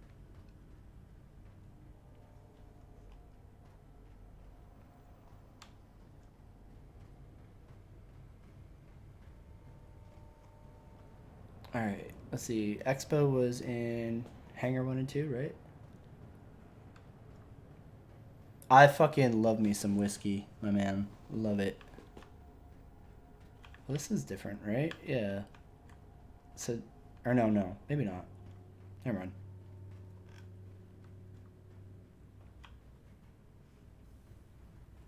Let me in. Okay, we're good. Hit it, my dude. PT, or excuse me, Pat, my bad. Fuck. I don't know how I read that as PT. Pat.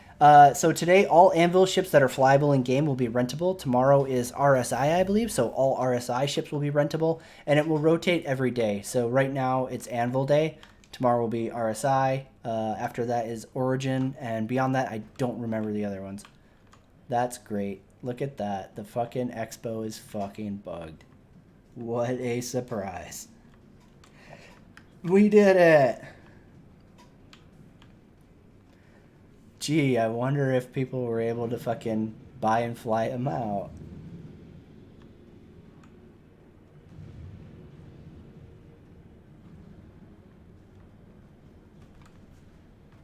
Fucking God. They're all fucking gone. There's not a single fucking ship in here. Motherfucking fuck. Oh, the hawk. We got the hawk. Fucking Christ.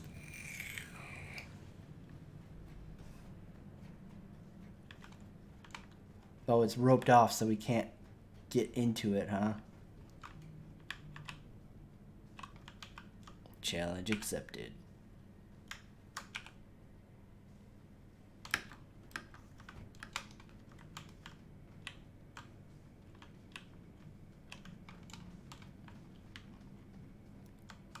So this is where you put your slave prisoner, clearly.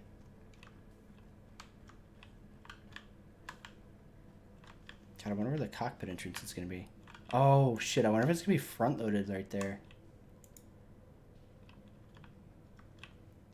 Get fucked, suckers. This is my hawk. Damn, it's not interactable. That sucks. Well played, CIG. You did one thing right.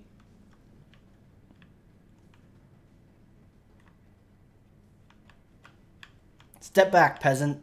Step back. No, no, get out of the... No, get out. Get out, boys. This is... No. No. This is a private entrance. Ugh. Let just anybody in here. Fuck.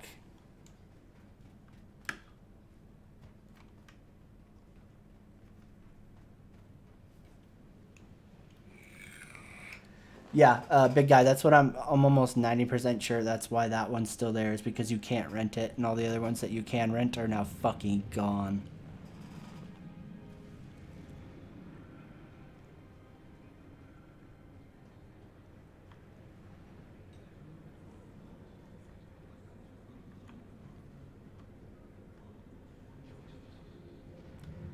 So I'm guessing a Valkyrie there, a Valkyrie there. I wonder what went up here.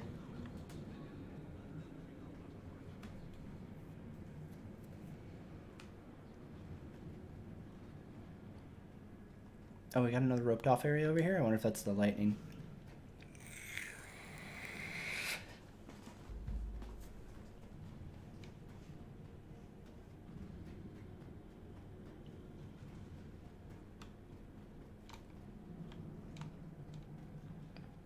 Aw, it's nothing. Yeah, right. Hurry while supplies last. Fucking beautiful. Let's see. Pledge store.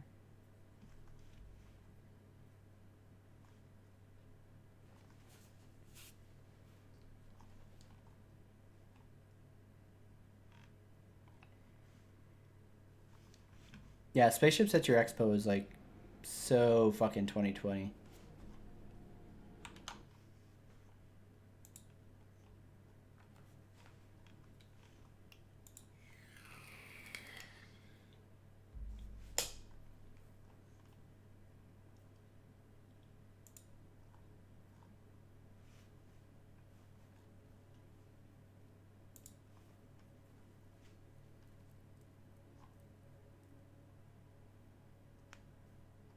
Right, Belfast?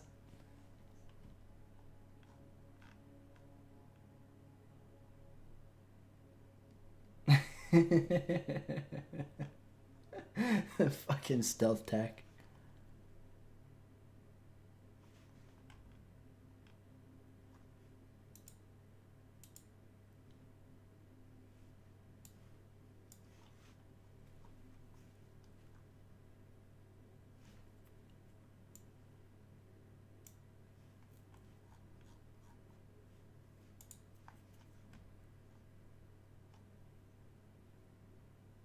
No, Eduardo. The AI is still pretty much retarded as fuck.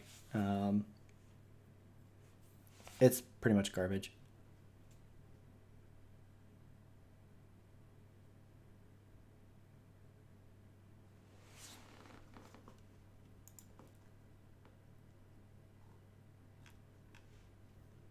No packs.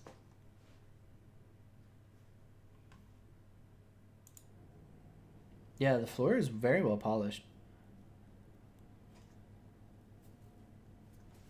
Maybe that's what the sale is. They're trying to sell new anvil hangers. Forget the Revel in York experience.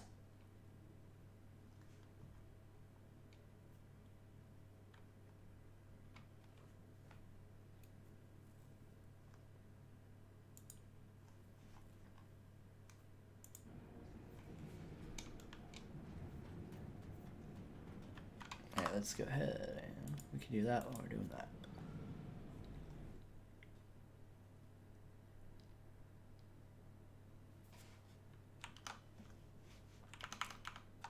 Alright, let's go ahead and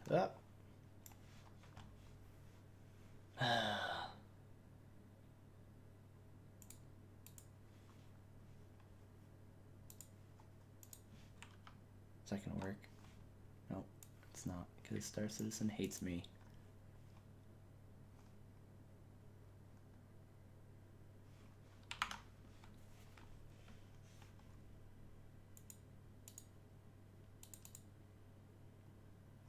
Son of a bitch.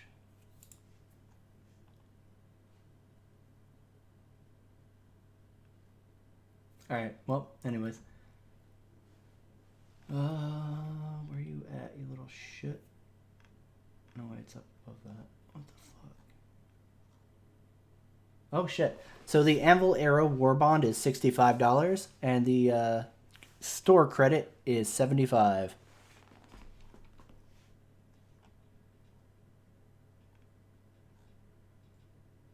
Which is interesting.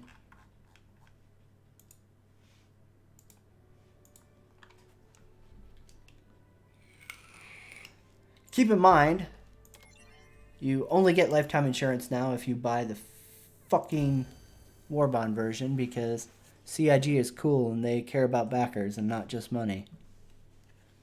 Totally, we swear.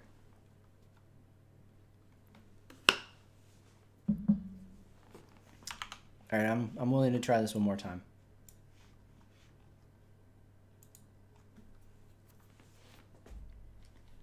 Hey, Carrick.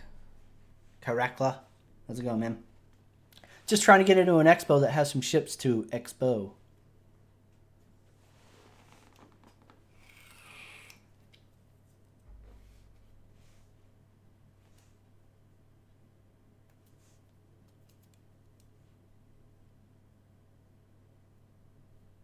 Yeah, fuck that beat, for sure. For sure. That's why they did it, right? They know that, like, backers are all about fucking that lifetime insurance, and too many people were like, nope, I'm not giving them more money. So they're like, oh, well, how can we fucking get people to go back on that? Oh, I know. Lifetime insurance is war bond only now. Fucking cheese dick cocksuckers.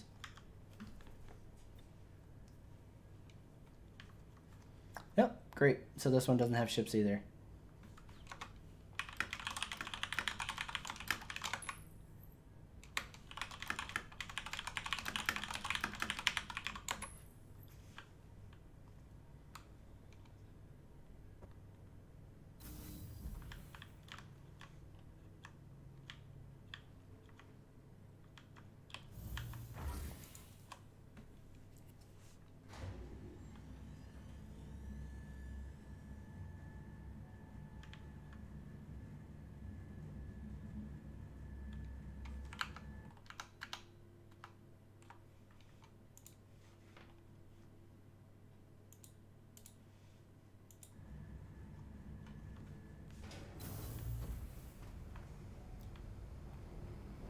Nice. Fuck. Alright, let's try another one then.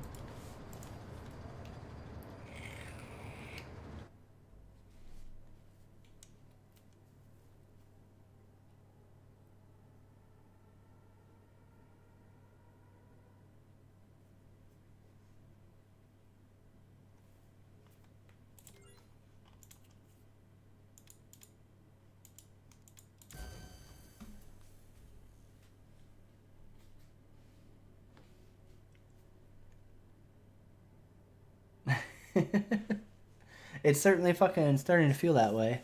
So that was the second server that doesn't have ships in it. So, good stuff.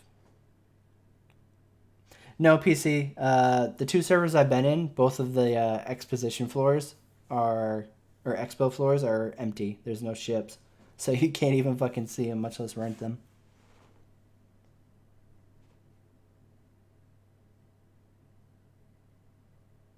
Take care, Fritz, man.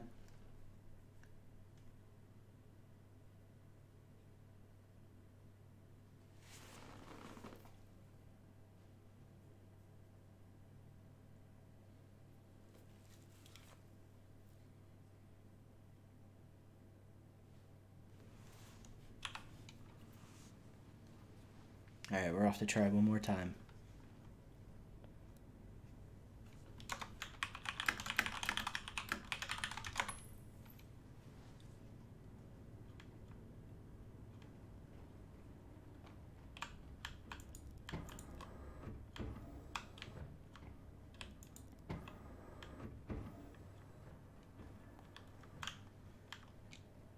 Oh god, how good would it be if like nobody was on this server yet? So they haven't been rented and they're not gone yet. Oh god, no, get in. Ah, I made it. Fuck you. Little pricks.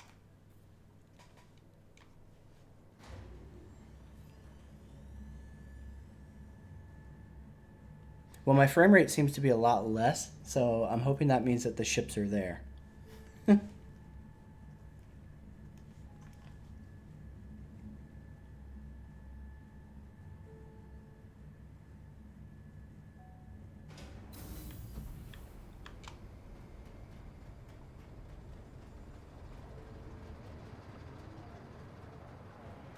If you just look at the floor, you get better frames, right? Do it Fallout style. Oh no, I'm gonna have a heart attack. Ugh. My guy doesn't do enough cardio.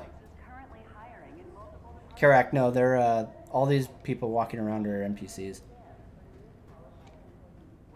That do nothing and serve no function other than to reduce your frame rate.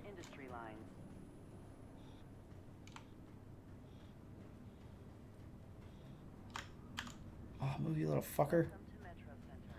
Transfers to the perimeter. No train, no train. Trespassing or attempting to trespass on train 90 tracks is seconds. serious Oh shit. and Oh, dangerous. go, go. Must get in. Must get in. Ah, all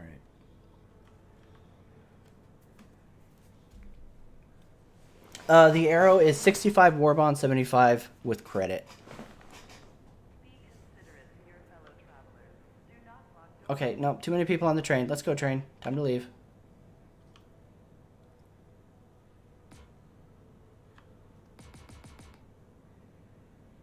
Yeah, pretty much, Karakla.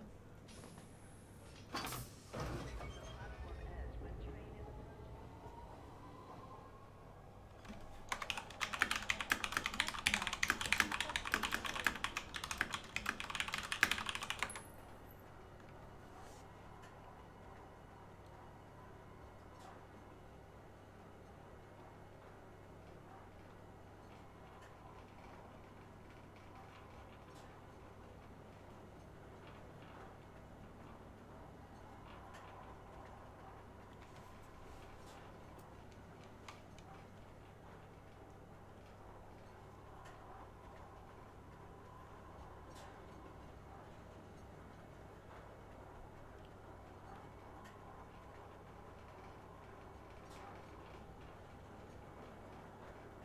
now arriving.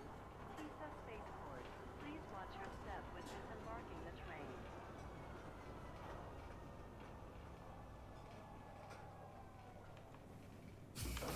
Person security reserves the right to search travelers at any time. I should have taken off all my armor to make me more aerodynamic. I don't know what I was thinking. Person Dynamics is hiring. Consult local employment offices for job opportunities in a variety of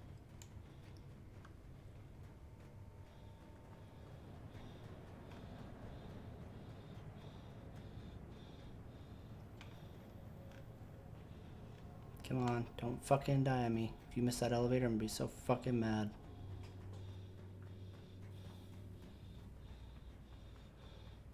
Made it. Shut it, shut it, shut it, shut it, shut it. Attaboy.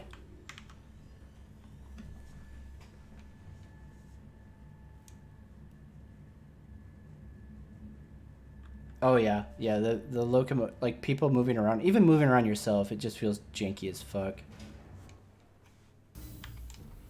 Oh shit, I see ships. What? Ah, the arrow.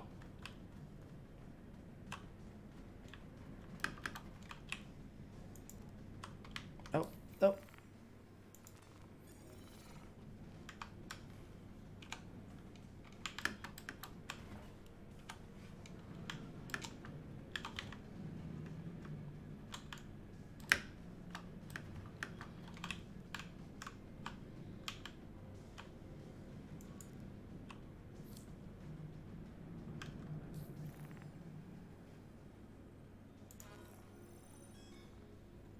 Oh shit. Let me run it. Nice.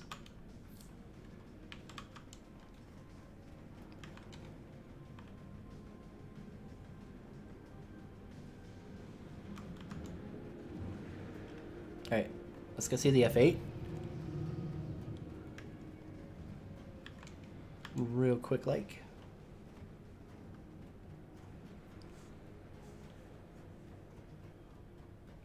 Oh, Gladiator. You used to be almost worth owning, and now you're just an embarrassment.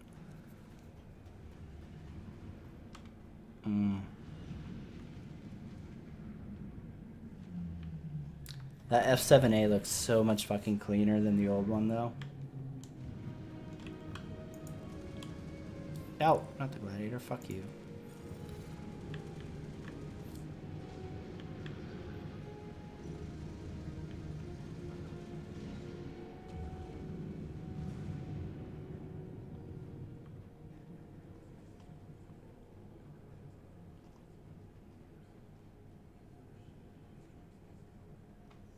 Yeah, the Hurricane's been in game for a while now.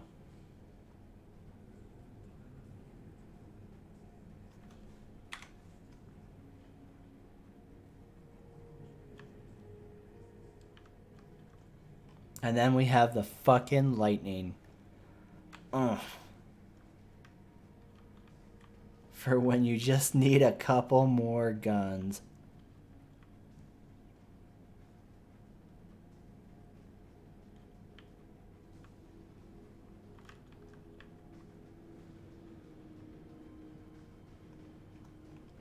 God damn.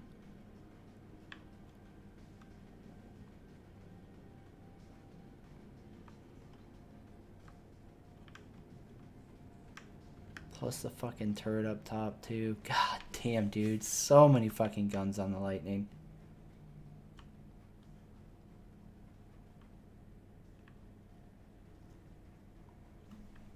Lightning, you get as a concierge reward for being either a 10,000 backer or a 25,000 backer. You can't buy it standalone. Supposedly, whenever you finish Squadron 42, you'll get some kind of like purchase token to be able to buy one with credit or some crap later on.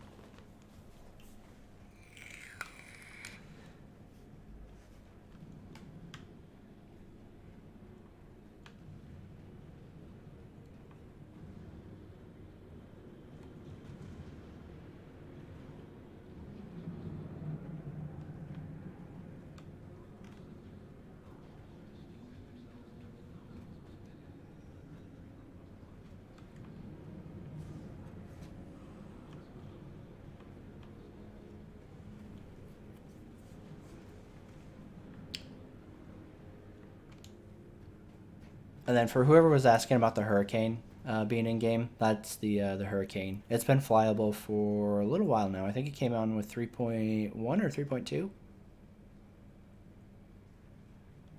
The only problem with the Hurricane though is the pilot gets these guns up front, and then the second one's ball turret, and having turrets on a fighter is just ridiculous. It's just a stupid idea.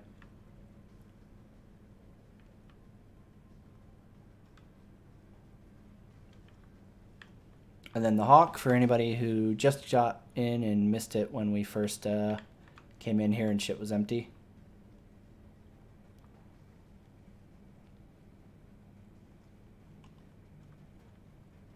And it does have the window, by the way. I know Mr. V was asking me about it.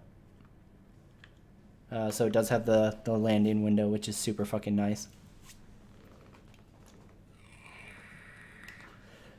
Hey, Tigray.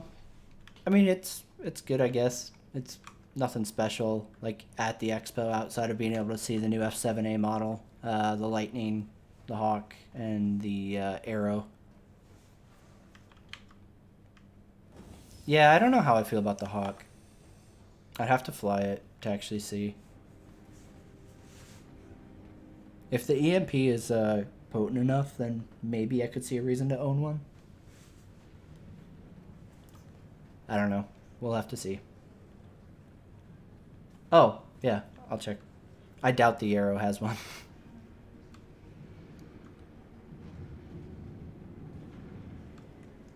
That's just a little guy, though.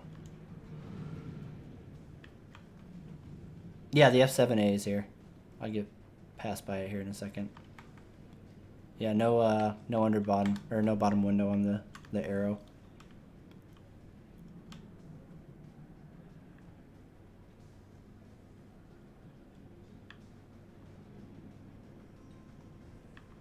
Yeah, it's got the folding wings.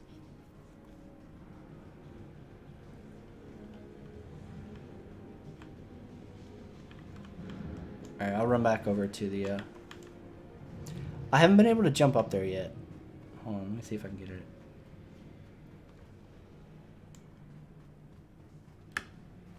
There we go. I don't want to rent, I want to, yep. That.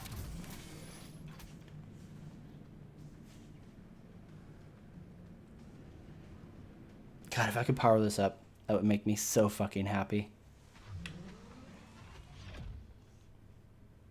Ugh.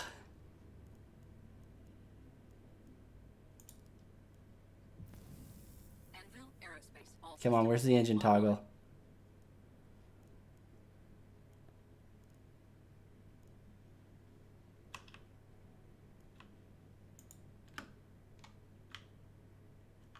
God, come on. Where's the engine toggle?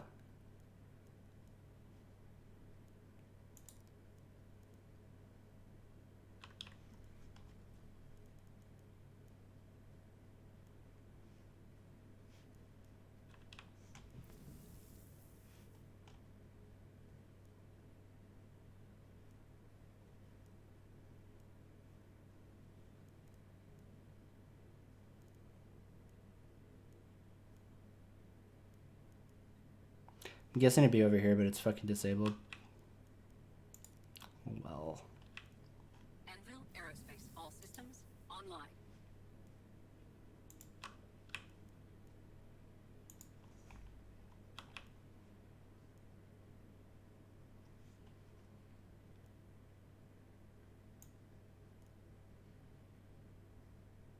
So it's got the Scorpion and the 2 Bulldogs.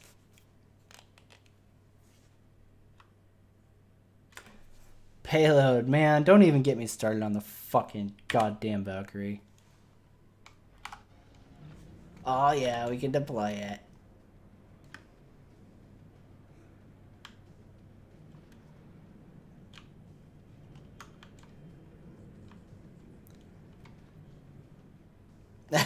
Now it's fucking floating. Oh man.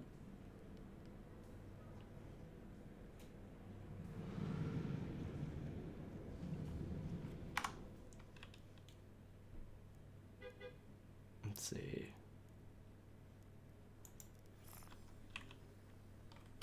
Oh shit, what's the fucking hotkey for turn on engines?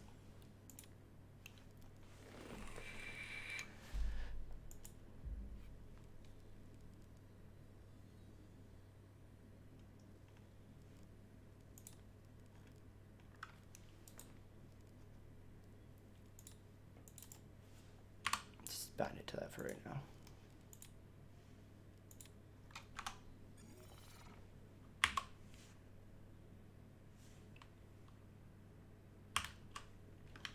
Warning, restricted area.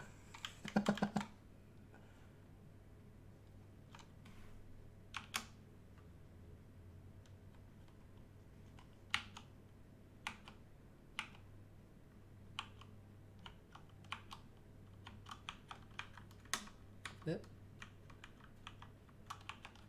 This is the Anvil Arrow.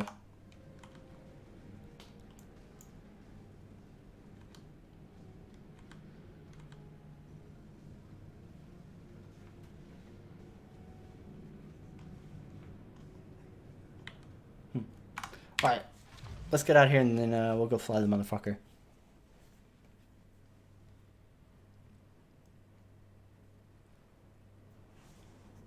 Oh yeah, man, there's definitely a lot of new ones out there. I don't remember, did we go by the M7A again? Yeah, I really like the design, I just don't see a reason to own one, unfortunately. As much as I wish there was a reason. No, I don't think you can get into it. It doesn't have any interaction points that I saw.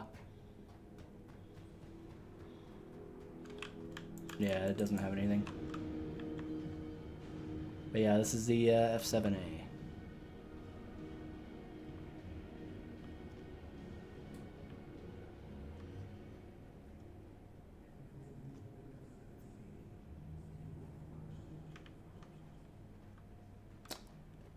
That one I'm not sure, Mr. Vay, or PC Payload. And then you have the Lightning, which is just fucking littered with fucking weapons. 2 on each winglet, 2 on the underbelly, and then 2 up top on the turret.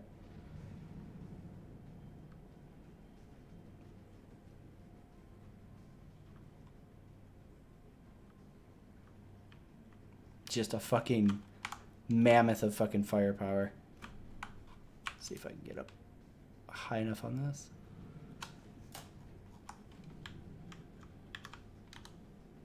Hey, remember when they were like, "Oh no, we can't put fucking missiles in the fucking in the deployable little fucking undercarriages on the Vanguard," and then they went and did it on the fucking F8. Cool. Thanks, CIG. Take care, PC payload.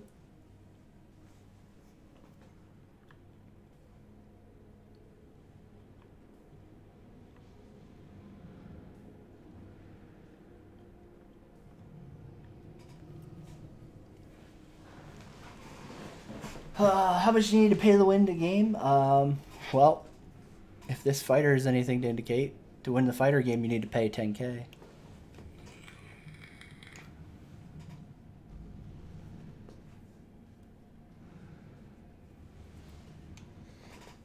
Yeah, same thing, Will. For me, the Vanguard is like the only fighter I care about, and they fucked that concept up so much that like it really makes it hard to actually care about anything.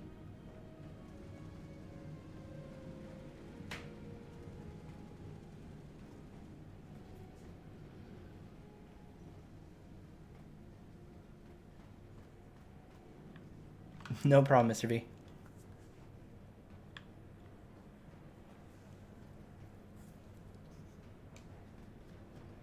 Alrighty, let's get to the spaceport and get this Anvil Arrow flying.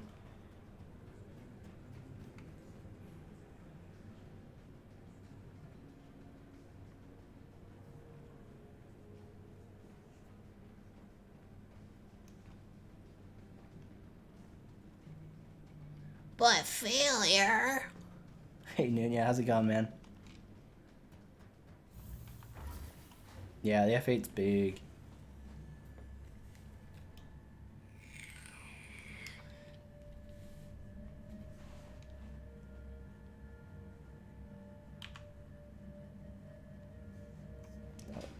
Like, how my guy's just dancing for no fucking reason.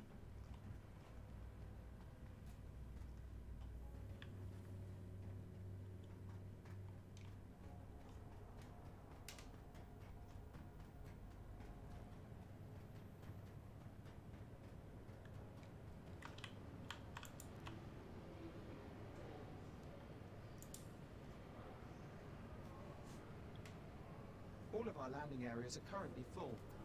Please hold for assignment. Unfortunately, our automated system is unable to access that ship at this time. That sounds like a great time, Nunya. Please try again later. I'm gonna be doing the same thing here a little later, minus the guests.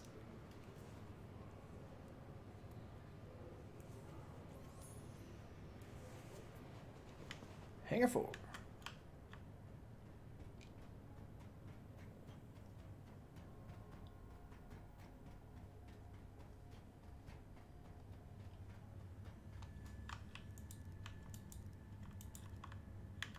Hangar 4, thank you. Good grief.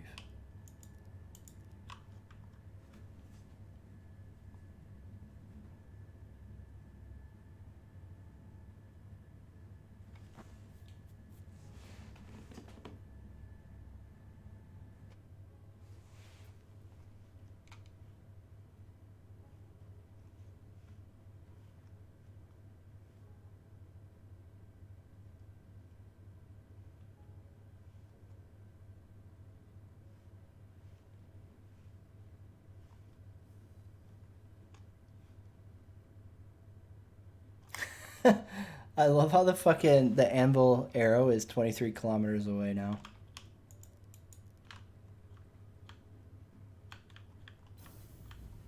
Get the fuck out, you fuckwit. God damn it.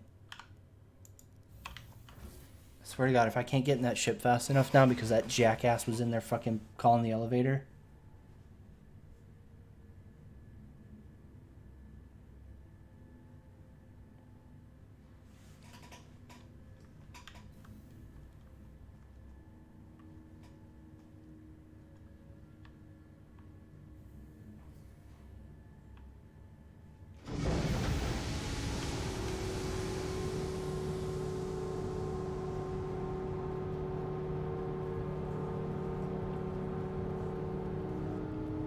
Oh, they still hate me, says Jack.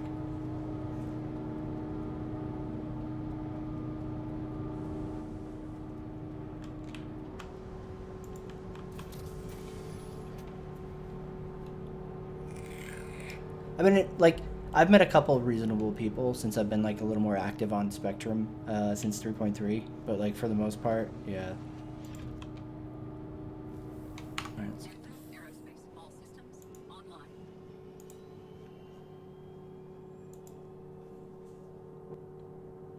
are cleared for liftoff.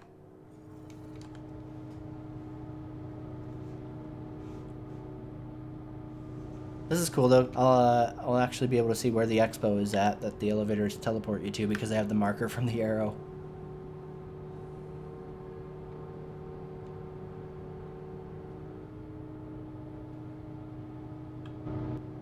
Thank you for your patronage.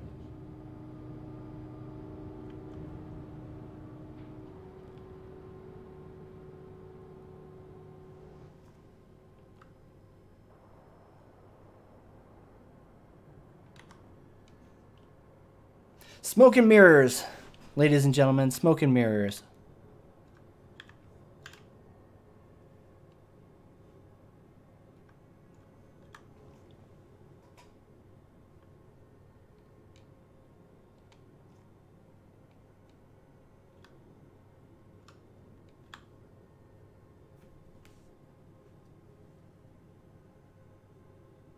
I'm totally gonna fly to it because I want to know where it's at.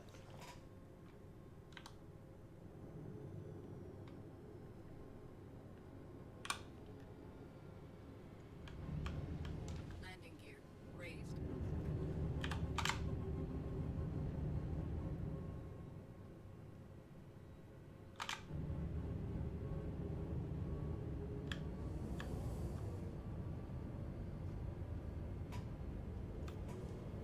I wonder if it's in one of those like offshoot no-fly zone cities.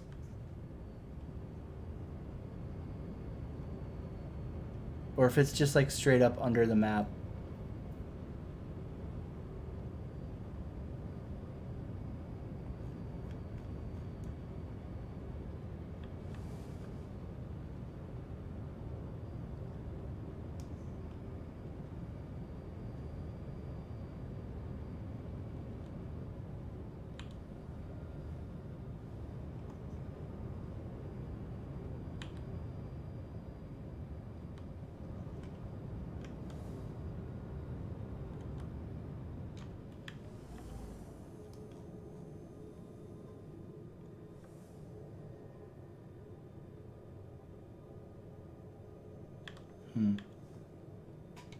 See, the problem is I don't know, like...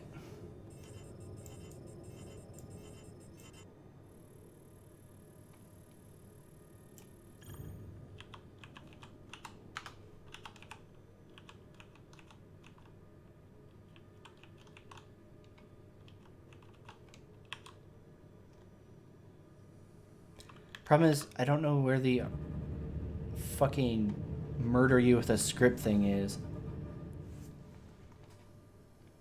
It's weird. Whatever. Alright, let's get this bitch up into space. I'm already at 86 on fucking fuel. Holy shit. Holy shit, this thing is just draining it.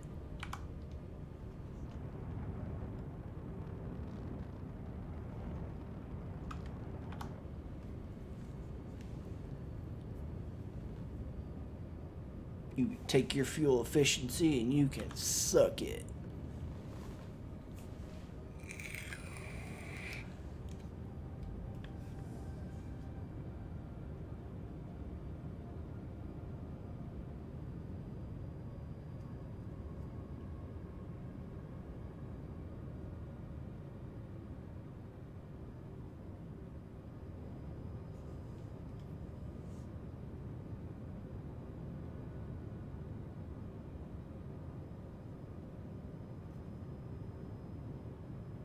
This is the Anvil Arrow Tutro.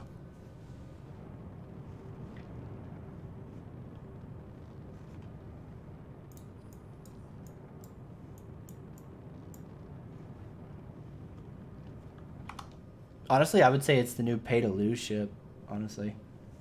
Fuel is right here. Oh, shit. That's going to fuck up my speed. Fuel is right here. This gauge is your fuel gauge. Not your quantum fuel. Your, like, actual flight time fuel. And then this one is your throttle, your fuel, your current speed.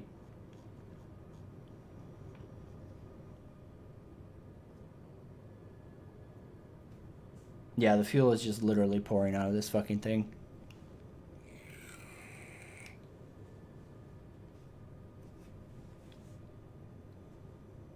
Yeah, it should be the Anvil Glass Lawn Dart. Alright. So, top speed.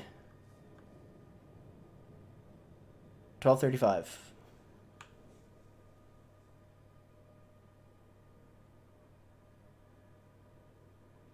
No, unfortunately you can't name me. If you fly anywhere near the station, they script kill you. It's not even like, there's not even like AA that you can, what do you call it? Evade. It's just over.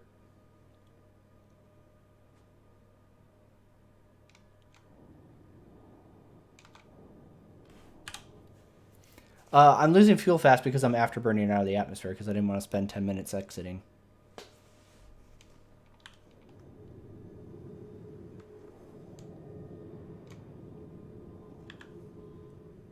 SCM is 260.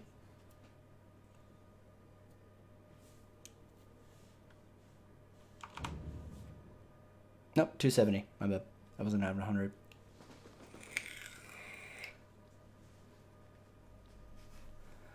Stock loadout is 2 Bulldog repeaters and 2 Scorpion GT fuckums. Hold on. Weapons. Let's see. Scorpion GT 215s.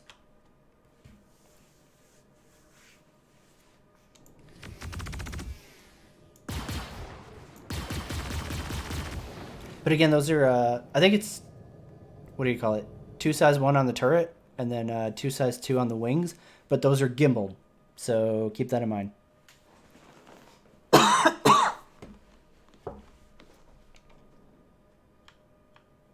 So theoretically, you could do 2 size 2 and 2 size 3s.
Honestly, like, this is going to be like a hardcore glass cannon. Not even a clint. It's going to be a hardcore fucking glass fighter. Right? The biggest point on this thing is that it's going to be small, so theoretically harder to hit.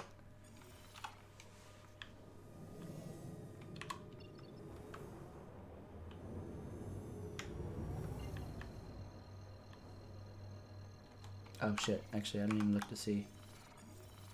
Do we have enough quantum fuel? We do. Cool.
Womp womp.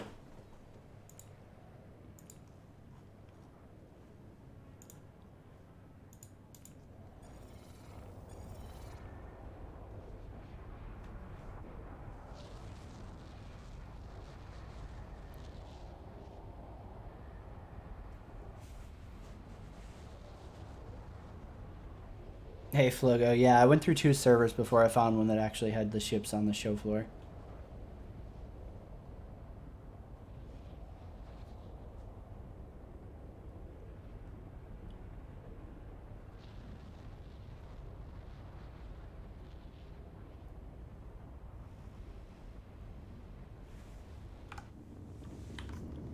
I guess at least it looks pretty.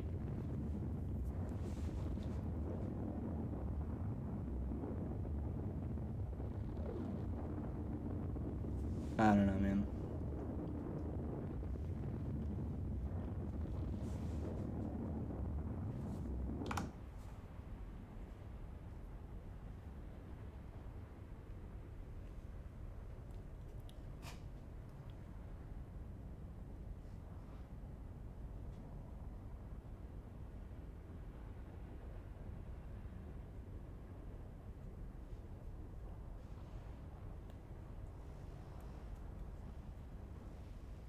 It's $65 war bond and 75 with credit.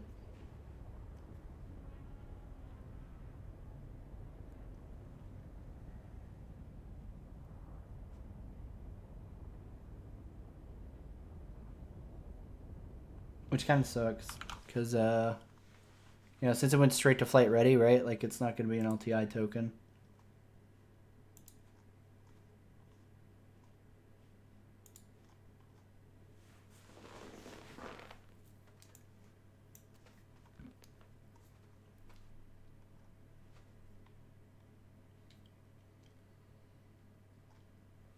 Yeah, ravenous pathogen. From what I can tell, that's where it's going to be.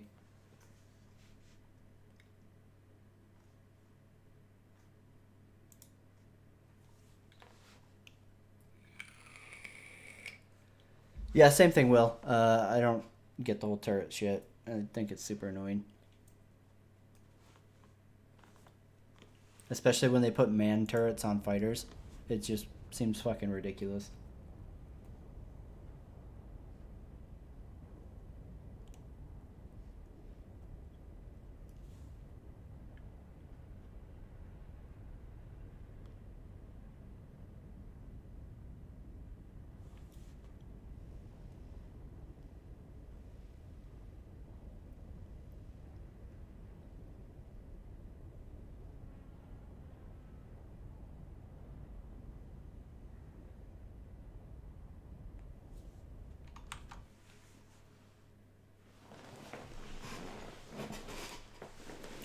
It's not a good LTI token because its starting point is $65.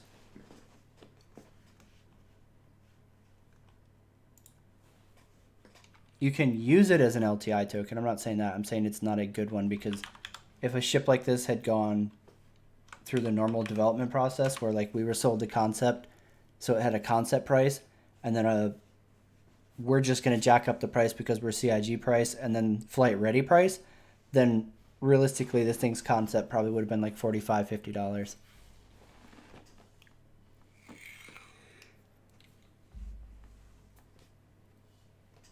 And the RSI sight's down again. Nice.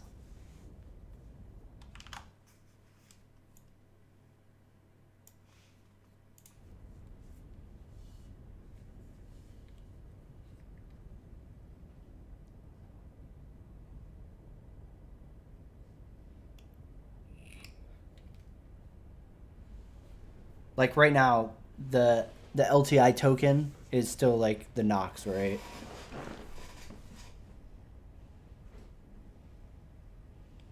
I mean, I don't like. Why would I buy this for an LTI token? I could go buy an LTI token that has more flexibility for way cheaper on the gray market. I'm not going to pay $65 new for an LTI token.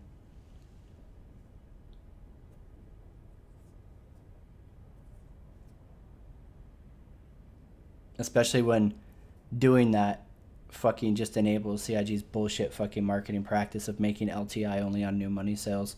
Fine, all right. If I have to spend new money to get LTI, no problem. I'll go to the gray market and do it.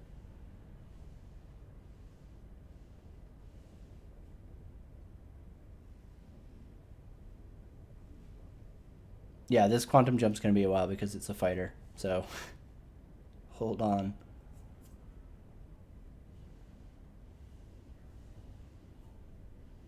It's super easy to use, Wrath. I have a video on it that's fairly recent.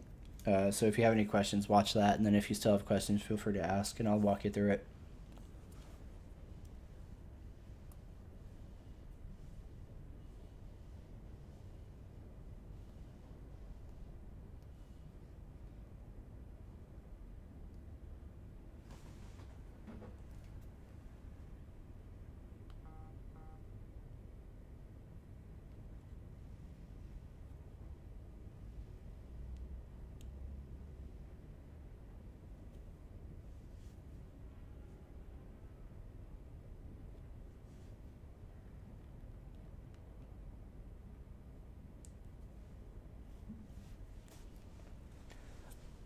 Jump's not bugged. It just takes probably about 14 minutes in a ship this size.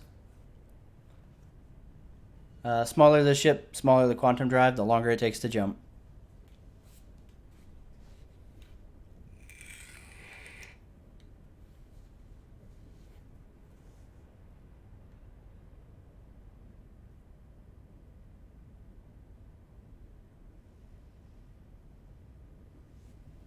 Yeah, I'm not trying to talk you out of it, right? And like, if you want to get this ship and you're planning on spending new money, so like, if you went and got a Nox, it's probably going to cost you like 45 to 50 bucks from a gray market, and then that means you can use credit to make up the difference. If you're fine, then spending like 65 new money either way, then by all means buy it from RSI. If you're buying it to get the ship, right? If you want LTI tokens, it's better to get them cheaper so you can use store credit for like CCUing, right? That way you're not eating up new money to CCU. If that makes sense.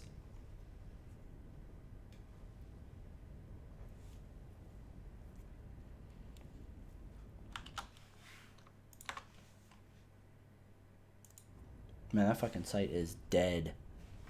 RIP RSI website.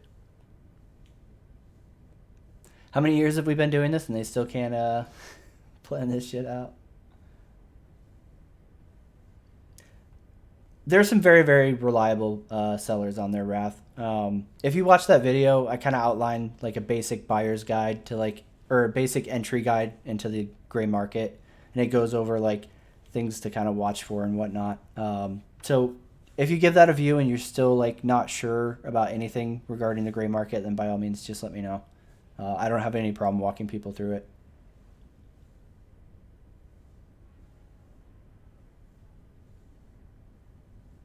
It's just easier because like it kind of has like visual references and stuff like that in the video. Otherwise, I just talk you through it.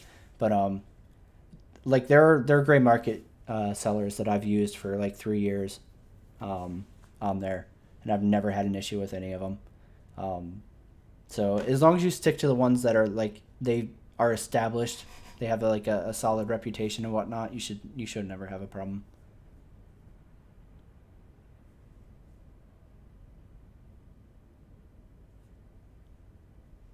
Nunya.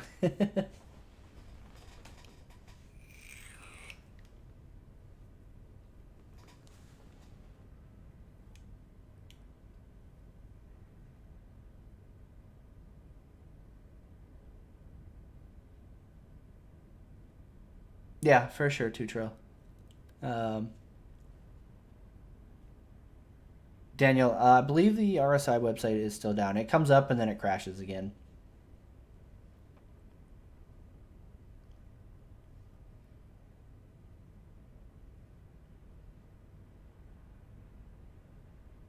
Torque Lord, it's usually about 15 minutes, something like that.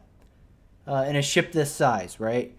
Your quantum travel times depend on the size of your ship, because a bigger ship has a bigger quantum drive and it does the jump quicker. So if I was in something like a Starfarer or a Starfarer Gemini, I would do this in about 5 minutes. In a fighter, it's more like 10 to 15 depending on the size of the fighter.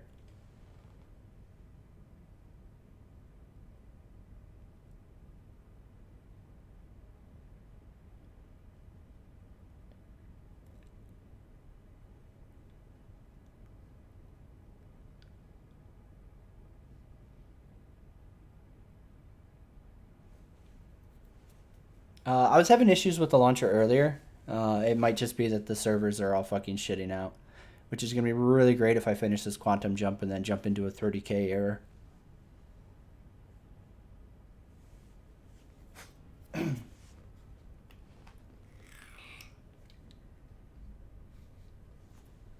I mean, we're at the end of it now, Wrath.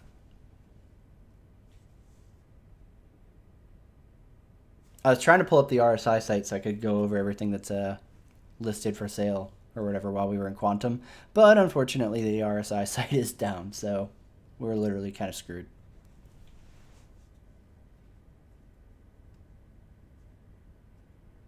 Take care, Nunya. You have a great one.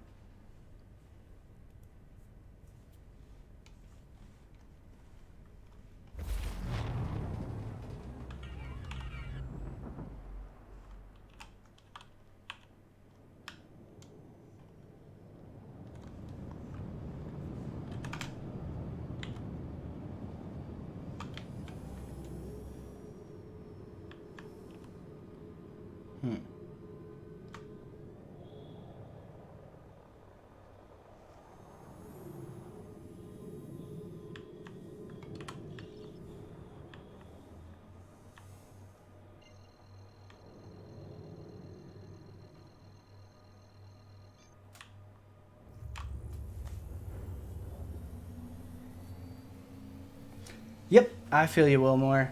The drop ships and cargo shit literally just makes me want to fucking re.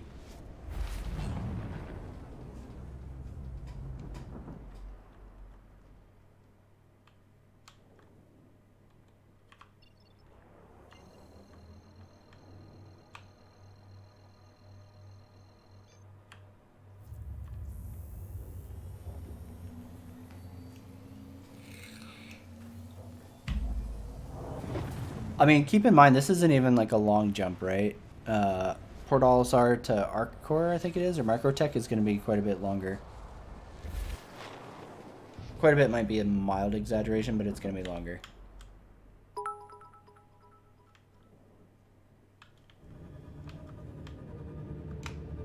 Ooh, let's go back to couple, please. Thank you.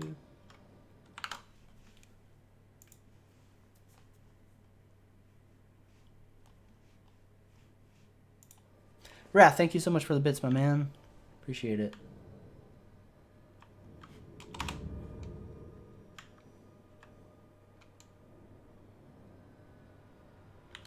Alright, let's get this bad boy back up to cruise. And hope to God I don't fly into a fucking asteroid while I'm like looking between screens. How did it feel? Is that 75%? No shit, really? I appreciate it, man. Definitely always need that whiskey. It's priority number one. That's why I can't afford JPEGs, man. The whiskey comes first.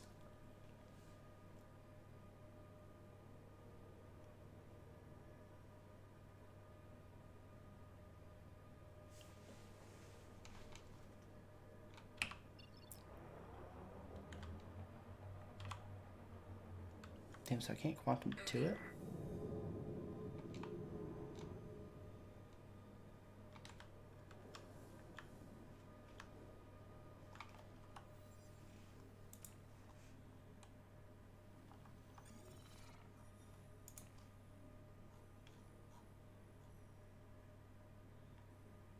Oh, is it at fucking Hex? What the fuck?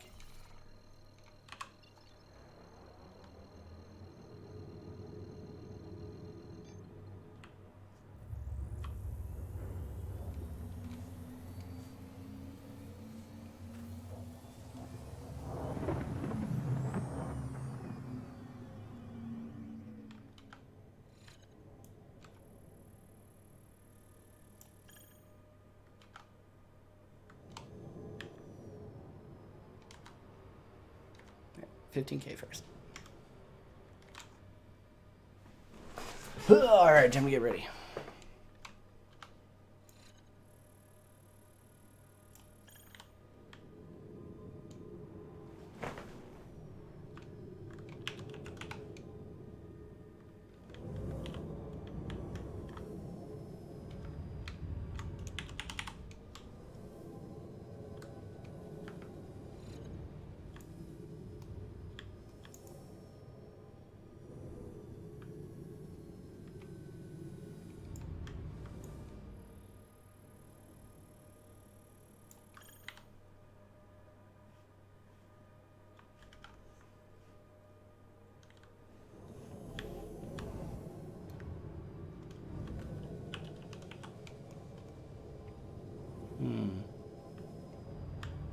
It's weird.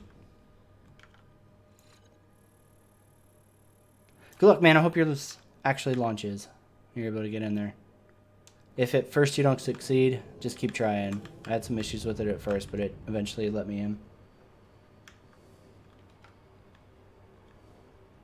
Hydrogen fuel is at 75%.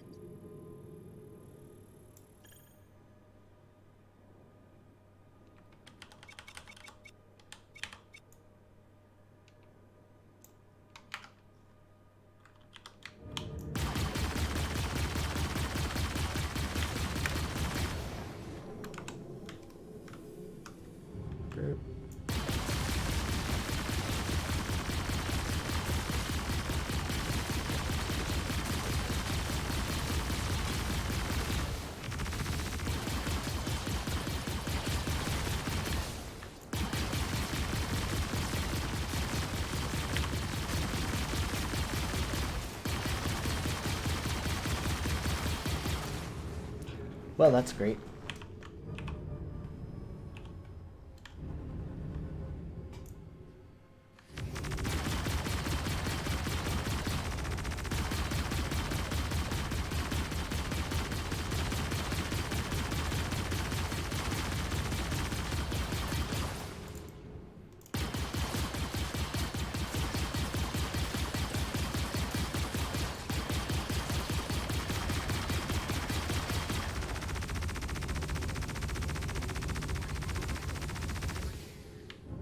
I've been defeated by a satellite.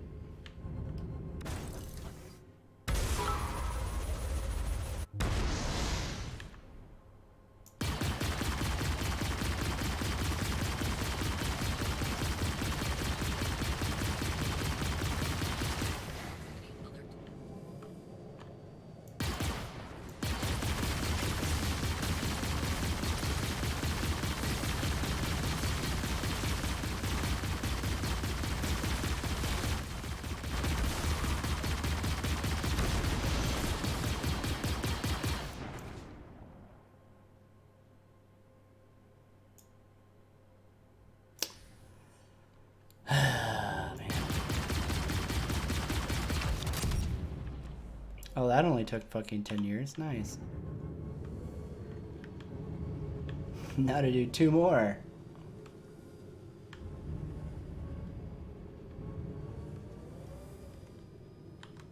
Yeah, fuck all that. Hydrogen fuel is at 75%. Oh yeah, man, if you try to take a fucking buck up against a 600i, you're totally fucked. There's like nothing you can do to it. I was plinking at somebody in a 600i with a Vanguard using M7A, and I didn't even drop its shields. And they weren't even in it, right? Like, it was just sitting there. They were doing a mission, and I was just shooting at it nonstop with nothing. It's like they're doing, like, whale protection by making the fucking whale ships, like, unkillable to peasants.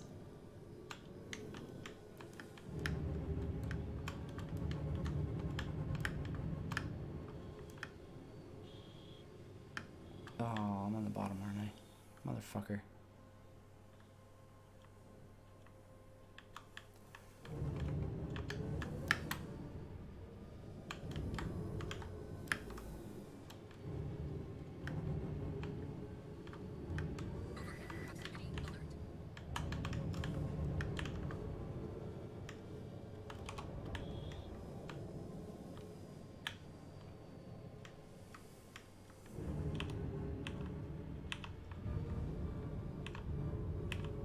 All right, hold on. Let me. I'm gonna land this thing really quick so I can update where I'm saved to.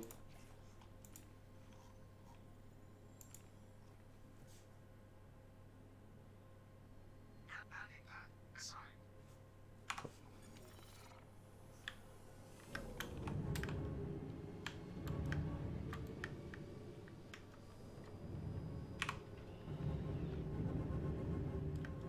Landing gear deployed. Forward proximity alert. Jesus Christ. Deck proximity alert. This is the worst my frame rate's been the entire patch. Like by far. Landing complete. Coolness is the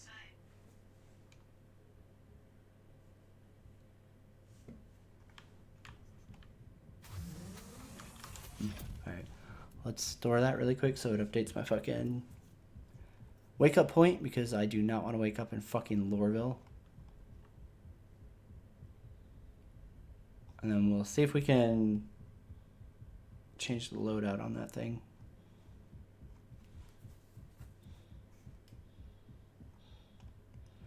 Oh no, I'm gonna fail it. Rip. Fucking game. No, I feel you, Heinz. There's been a couple of ship designs that I still like a lot.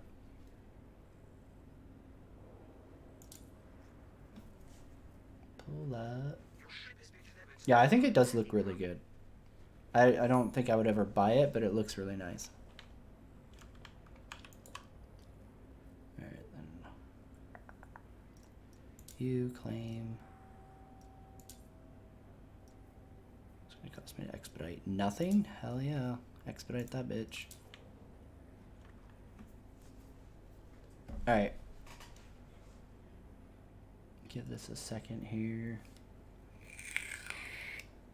I miss the old Tesla missions that were like super easy to get into combat with.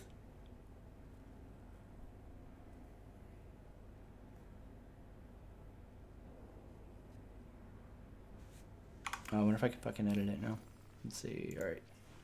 VMI. You can use it as an arrow or as a LTI token, Daniel. I wouldn't, but you can, if that makes sense. Top turret. Let's see here.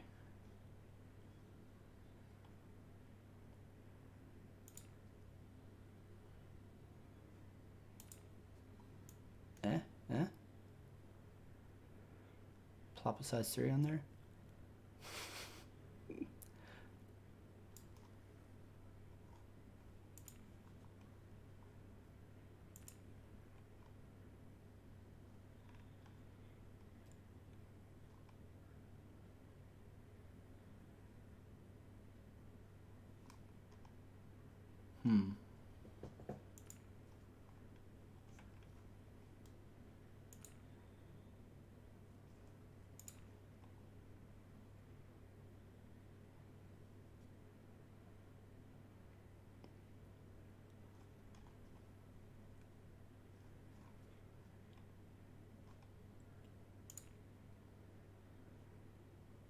Oh yeah, fuck the buck. I'm never fucking using that. And where's the other one at?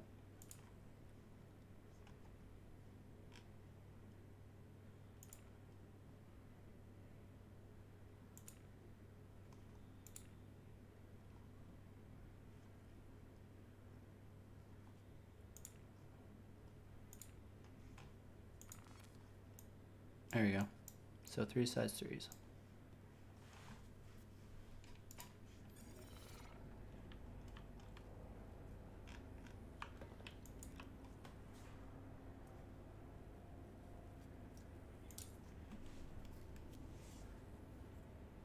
Your ship has been delivered to the following landing pad.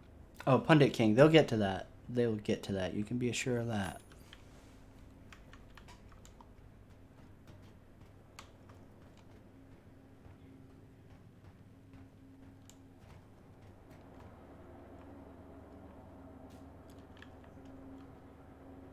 Actually, let me try.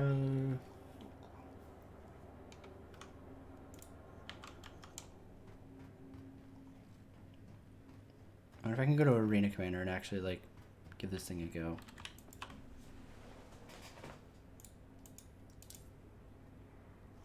Move sped. Your ship has been delivered to the firing landing pad. Telling you guys, they're gonna get to that. This is space sci-fi Second Life, man. It's coming. Alright, main menu. It's going like an arrow, man.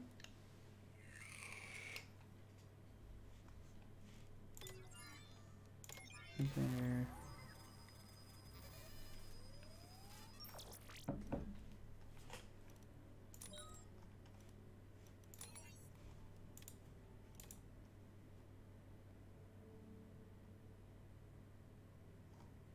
Are you, what? Are you kidding me?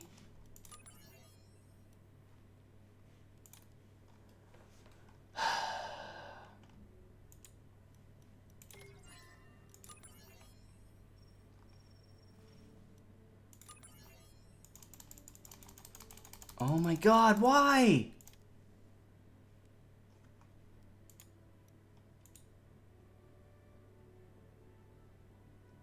Yes, Karakla. That is exactly what it was like.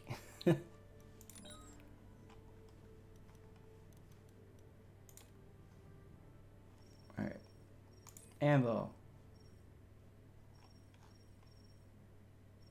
Son of a bitch. God, I just want to try it in some combat. Fuck, game.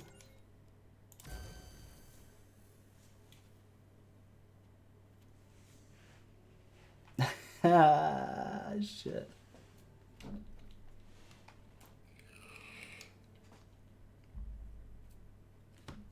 The site was down, yeah. Let me see really quick if it's back up or not.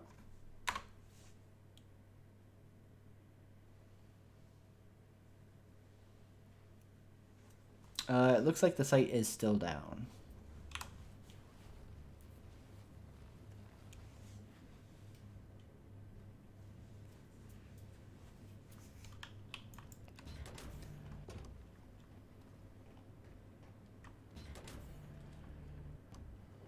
Wow, what is with the frame rate, dude? I haven't had this problem at all. They broke it with the Expo, god damn it. Oof. Holy shit. This is like 40 frames less than what I was getting all morning.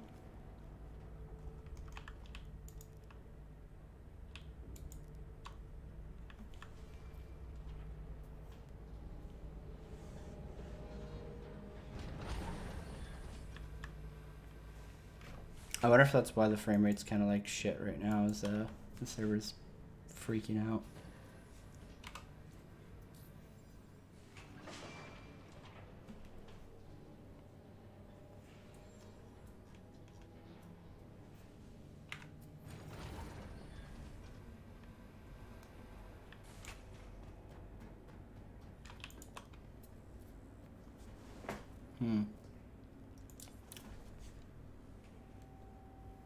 Your ship has been delivered to the firing landing pad.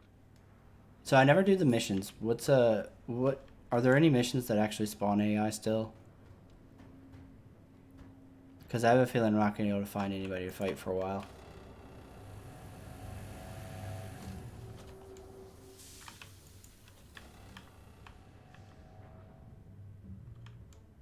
Yeah, like, I'm at 38 right now, 40. I've been, like, consistently running 60 plus out here. Like, I've been doing Widow runs for the last 2 days, or, like, fighting at Jump Town and shit like that.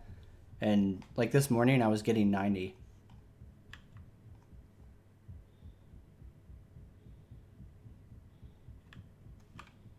I love that they teleport onto the wing for total immersion.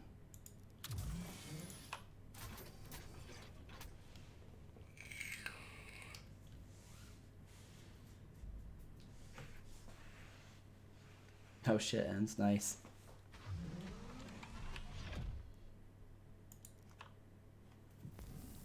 Anvil Aerospace, all systems online.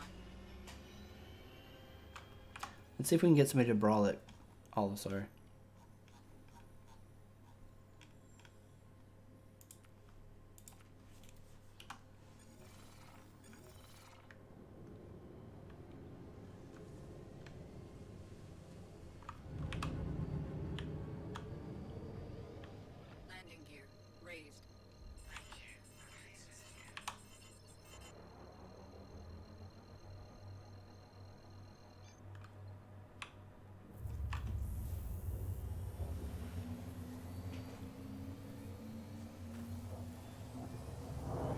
I don't know if anybody be at SPK right now. I feel like everybody's gonna be at All-Star or heading to Hurston.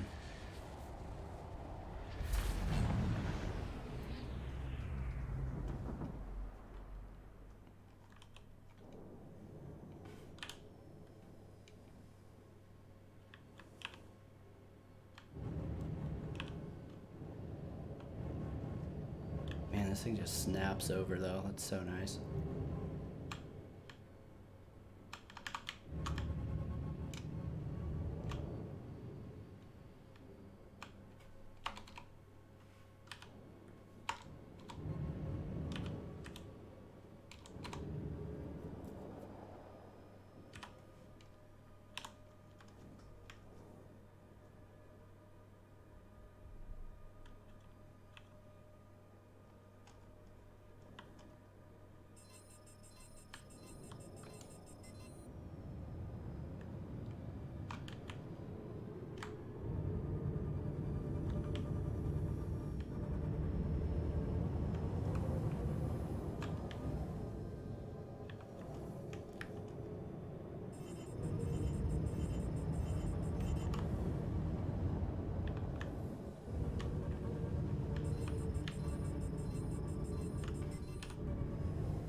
An odd amount of people like out on gladiators. It's weird.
Forward proximity alert.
Maybe a good idea to turn ESP off.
Be really nice if that dude in the hurricane comes out.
I mean, I don't know. I could see this being really decent with, like, omniskis, for instance. Even keeping them gimbaled would be pretty decent. I don't know. It just feels kind of like pointless to own one of these when, like, you could have something beefier with a better weapons platform that would just, like, 3-shot that fucking cutlass versus this. If that makes sense.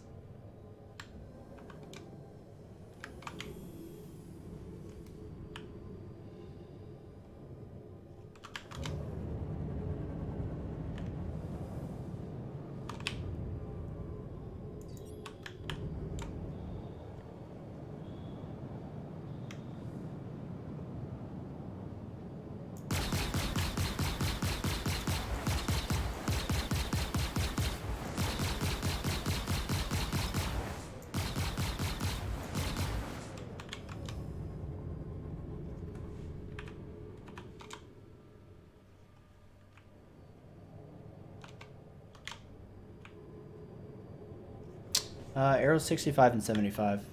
War bond and credit.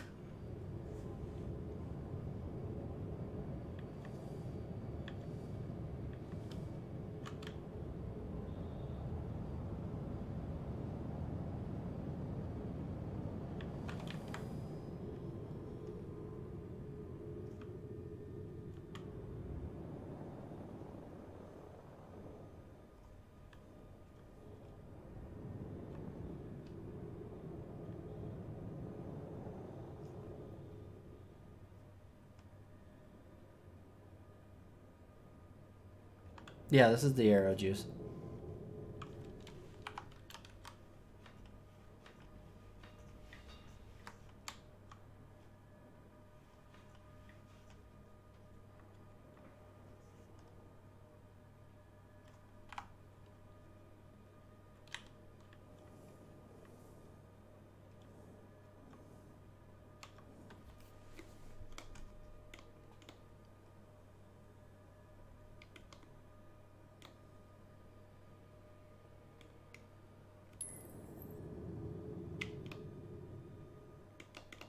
Did I unbind that?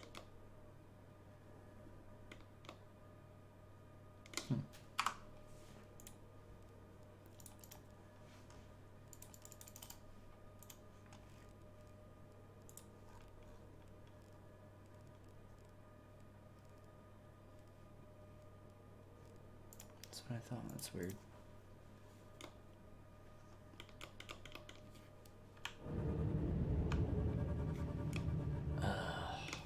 That's fucking unfortunate.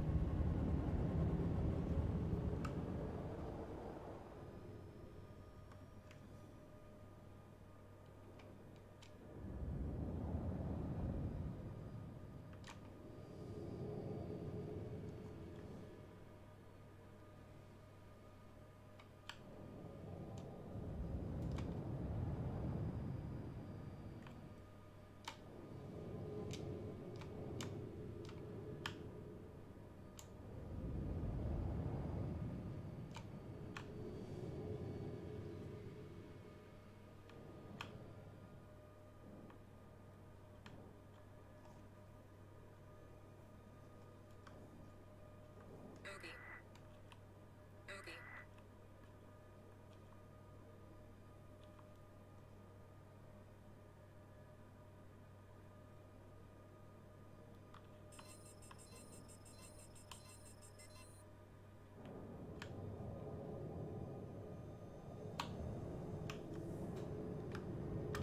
Bogey.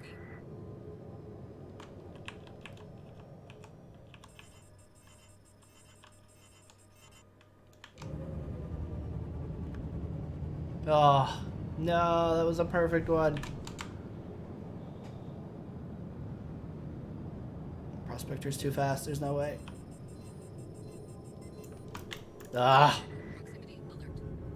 you win, you little shit.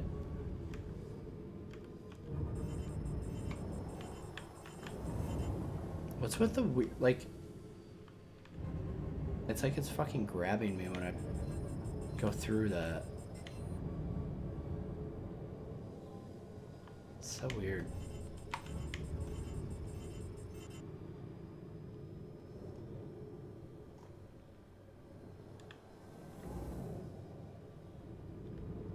Bogey.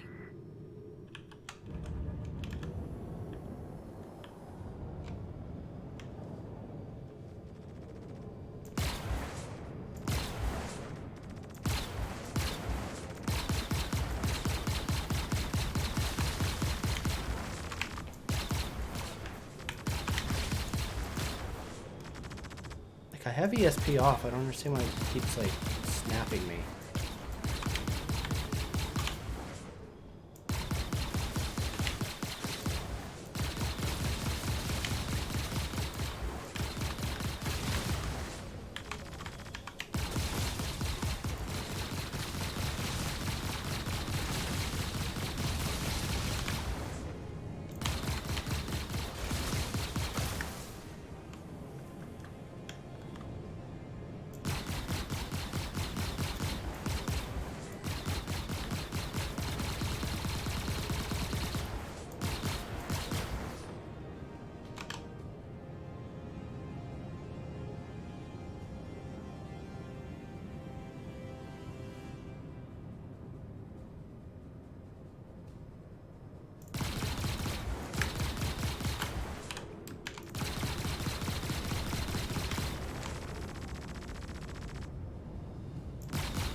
He had to have self-destructed, right? There's no way I blew him up with this thing. Right?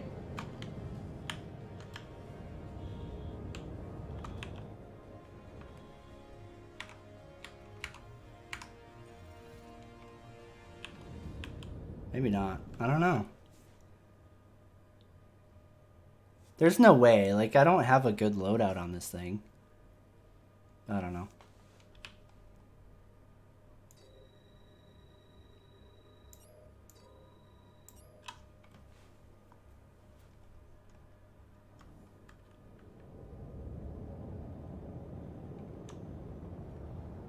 Yeah, he probably self-destructed, right?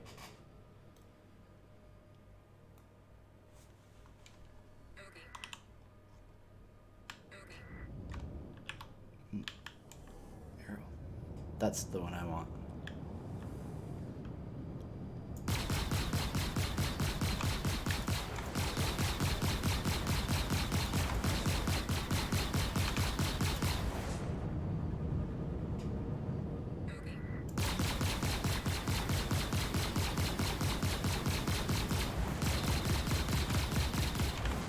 Come on.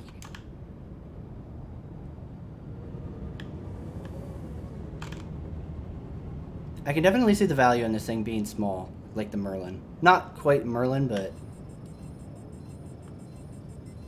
small enough that it's going to be a pain in the ass to hit.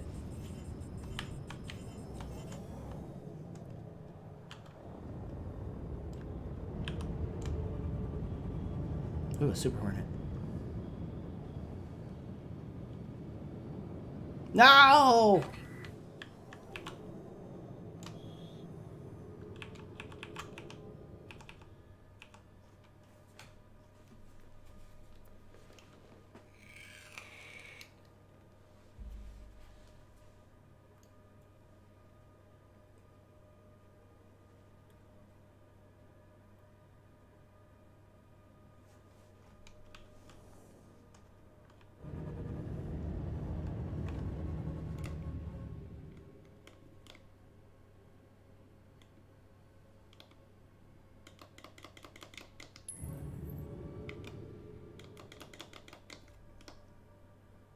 Ah, it's so frustrating.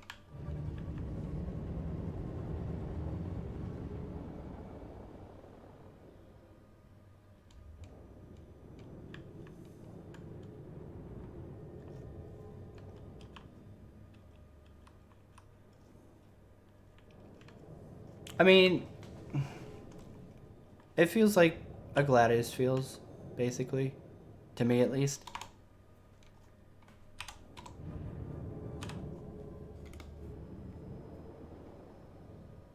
Oh, that's weird. No, it is working.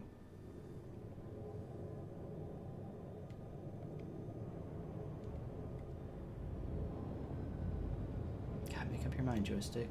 Killing me.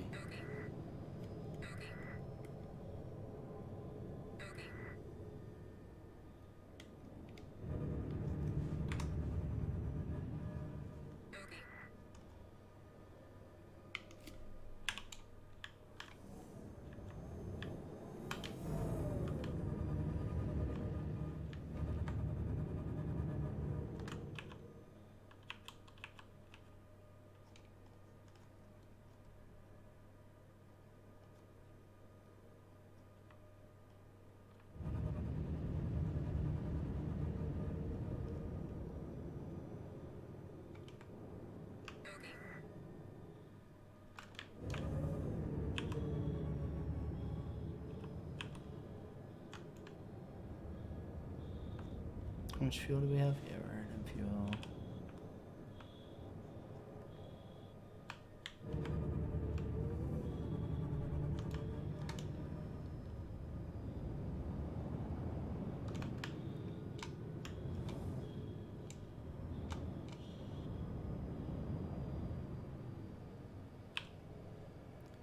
Fuck. Yeah, he's in quantum.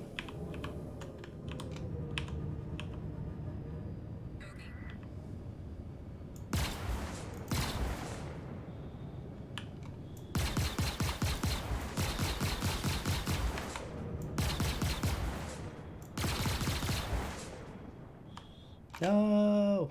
Come back! I want to try this against the Super Hornet! What do we got here? Oop, an arrow.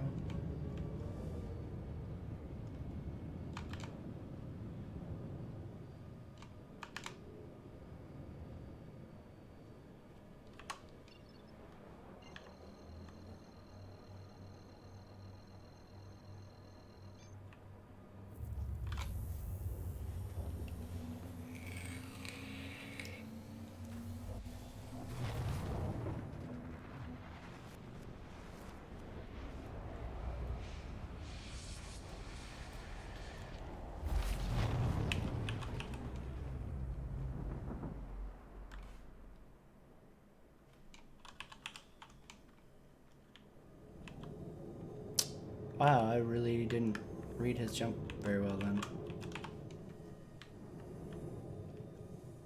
Thought for sure that guy was heading for Daymar.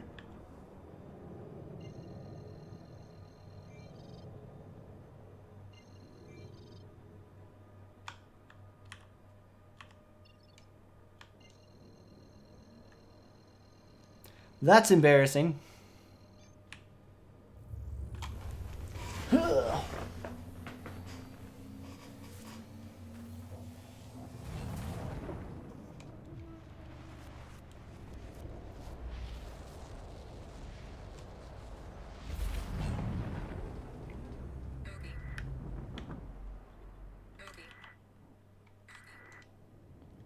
Freelancer?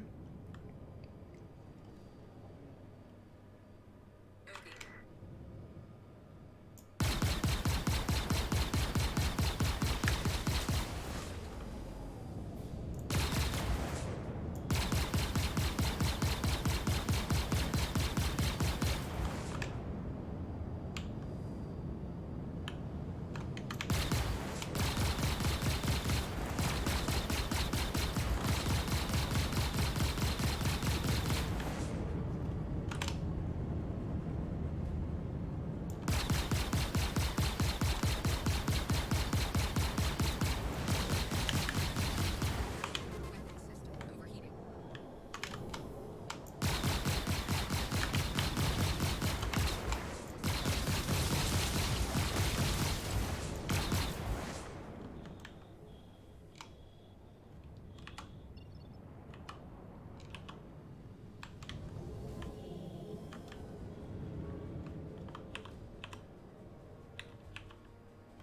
Womp womp womp.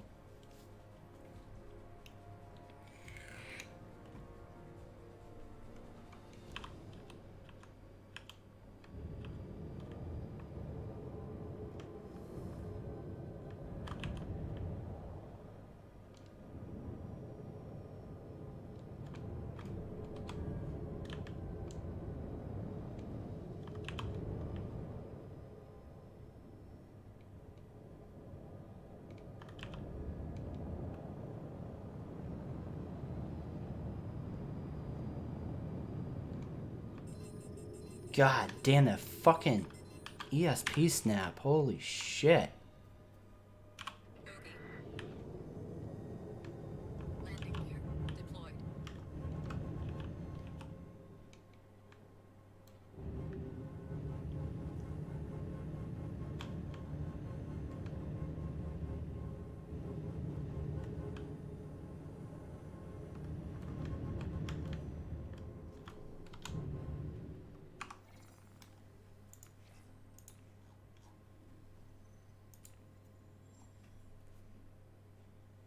Please proceed to assigned landing bay.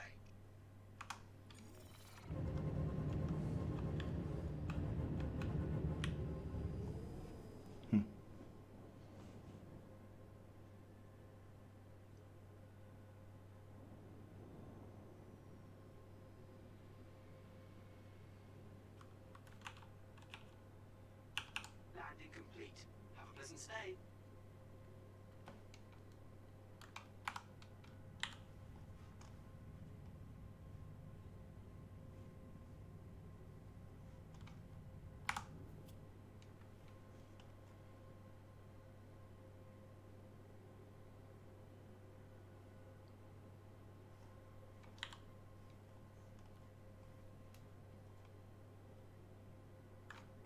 He's good.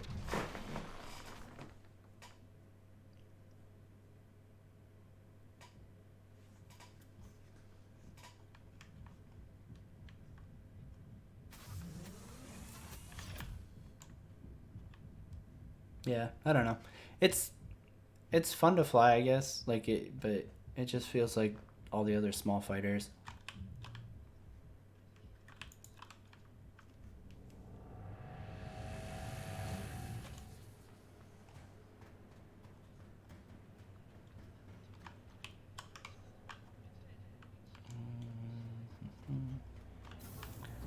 You have a prospector here.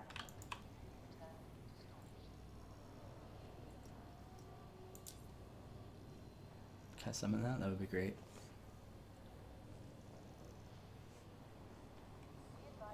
Unfortunately, Yeah, I our didn't think so. automated system is unable to access that ship. It was worth trying. God damn it. Apologize for any inconvenience. Please try again later, or select a different ship. That's what I was literally about to check. Ravenous, thanks a lot. Let's see, Prospector. There we go. Your ship has been delivered to the following landing pad. Cool. Alright. Let's go pop squat. Actually, I'm gonna have to exit all the way out. Because for some reason I can't stream another screen when Star Citizen is open. Which is weird.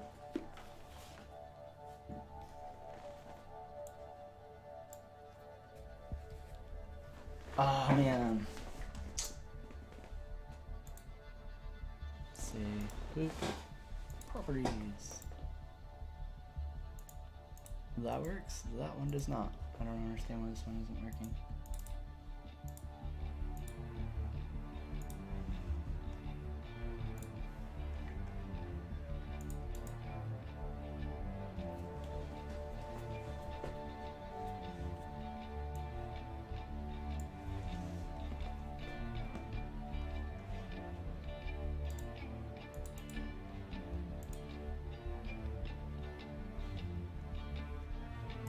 It was up for me, Ravenous.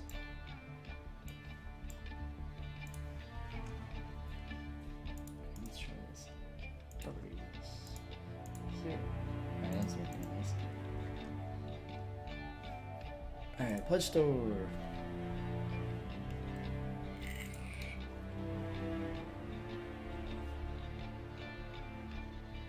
Unless they took it back down.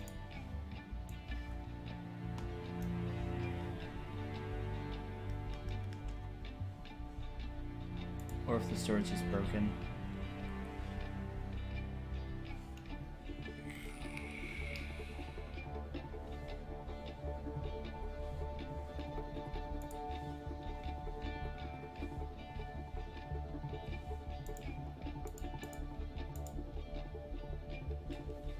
God damn, this is the worst I've ever seen it.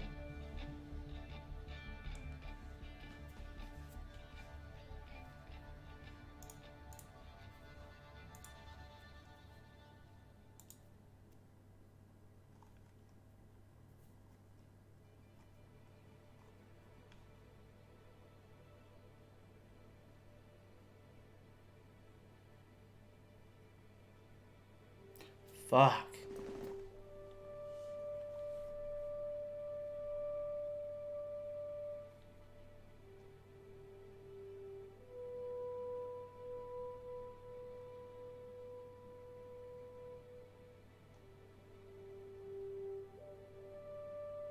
Wait, what?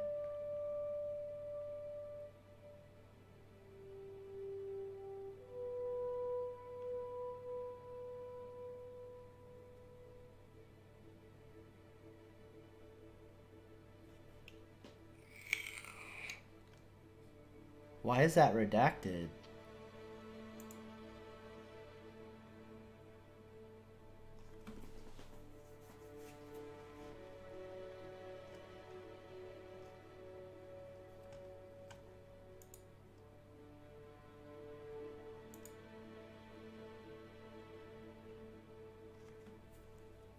Huh. That's interesting.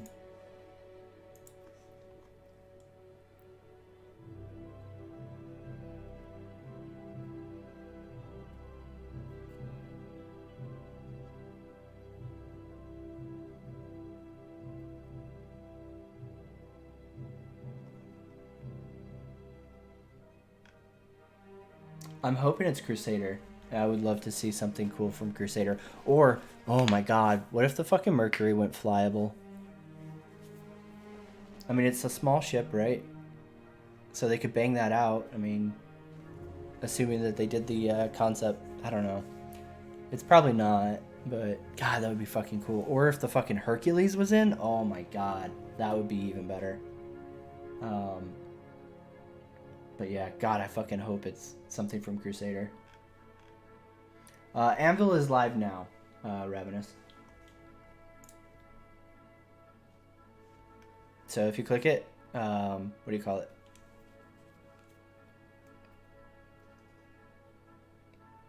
Wait, Aerospace 2016 pack Warbond?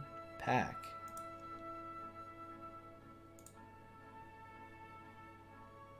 Oh, it's a fucking, what do you call it? Game pack, not a standalone. Herp derp derp, I'm retarded.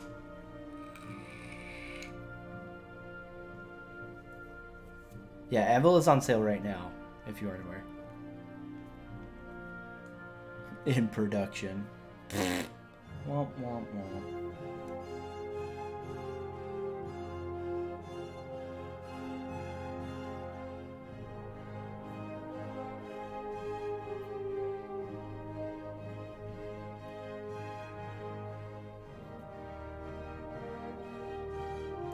Did they get rid of the chin turret on the Hornet too? Huh. It's interesting.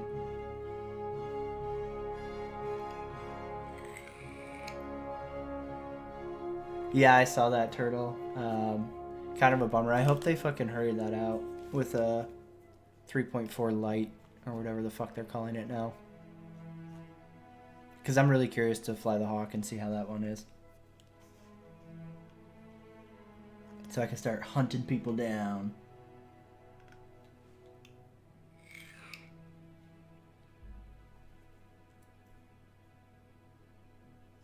Does it? That's weird. Why isn't it on there, I wonder? It's probably super old then. They just never updated it.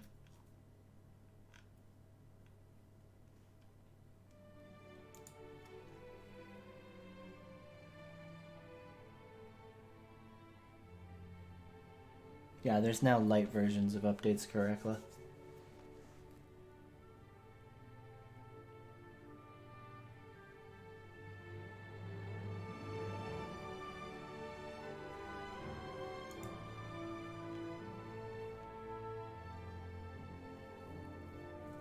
It does have a holding cell in the back of it, the Hawk.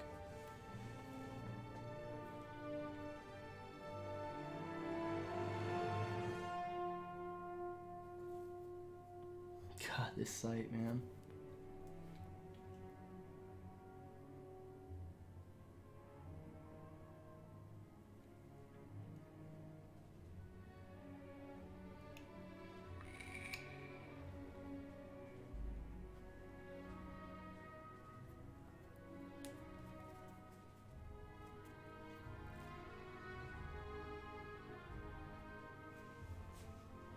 This is really annoying because like all the ship packs always show up in here.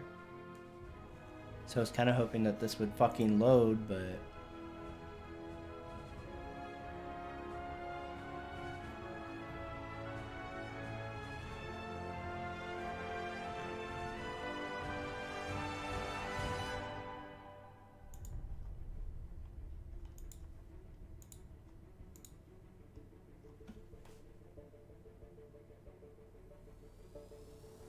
Wait, can it really double as a bed?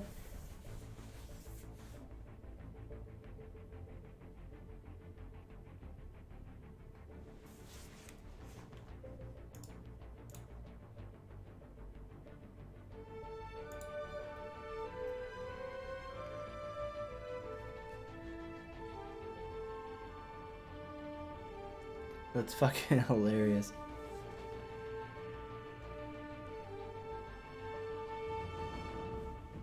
I want to meet the first person who gets locked in the back of their own Hawk.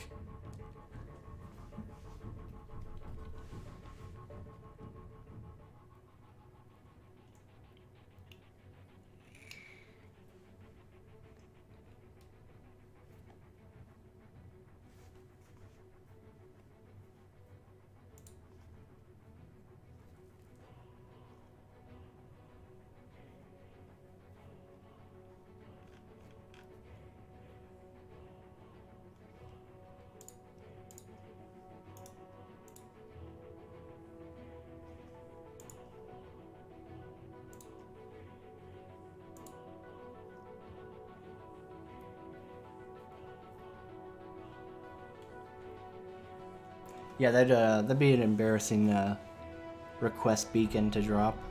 Like, please help, I'm locked in the back of my own fucking Hawk. I just wanted to catch a quick 15-minute break. And some dickhead snuck up and clicked the lock. Nice. That's kind of cool. Oh, okay. Nice. Thanks for having us. Guess I'll give up on that for now. What about game packages? Will that load?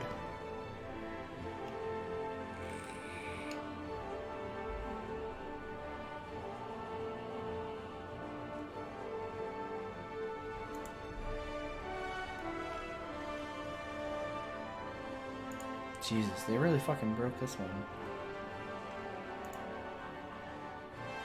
Man, I really hope it's Crusader. Like, it kind of looks like a Hercules. God, if it's the fucking Hercules going flyable, I would be so fucking happy. I'm sure it isn't, but just let me dream, okay?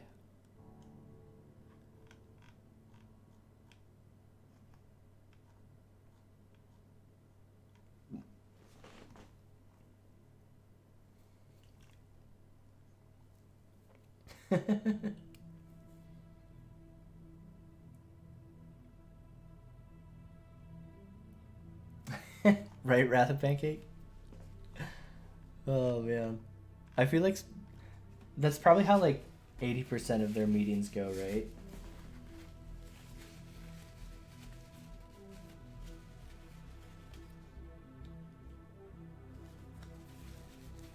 I feel like that's why they do the Q&A after they put the concept out, so then they can be like, man, how can we let the community do our work for us and think up cool ideas for this ship?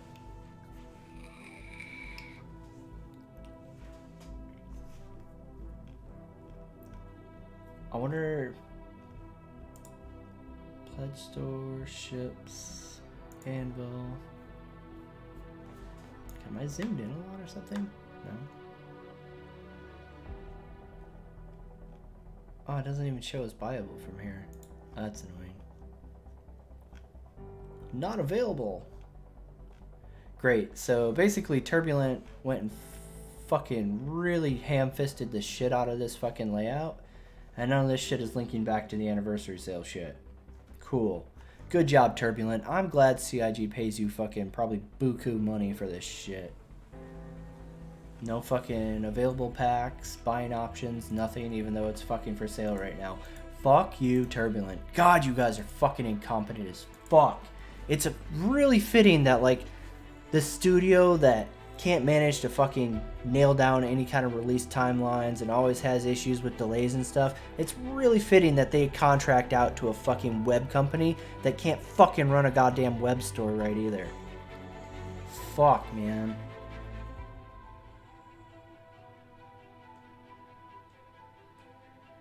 Wow, that was shooting the shit out of some missiles right there.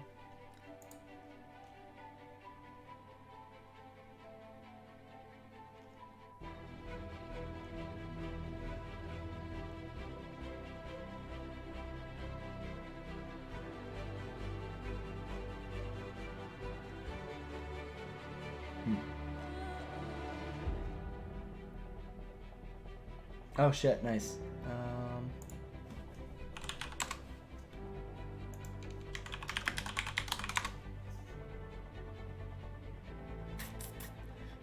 Do.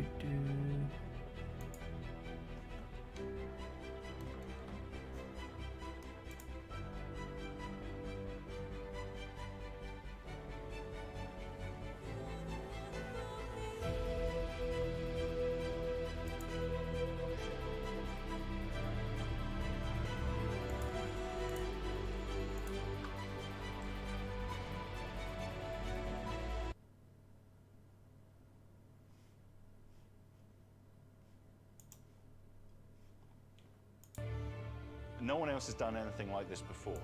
Wait. So there's a question we can ask in an interview, which is... No, I don't care about that. Videos.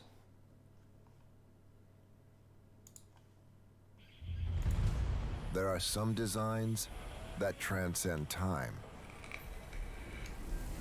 We look to the past for inspiration Oh god. to craft the light fighter of the future.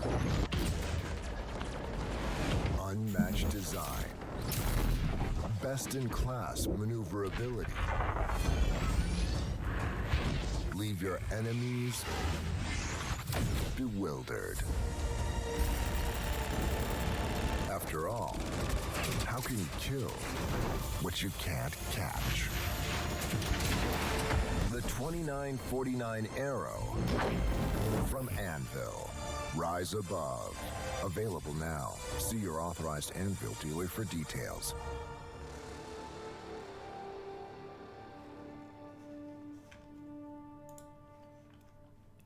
Leave your enemy bewildered as they forget to watch the fucking arrow tracker that shows them where you are.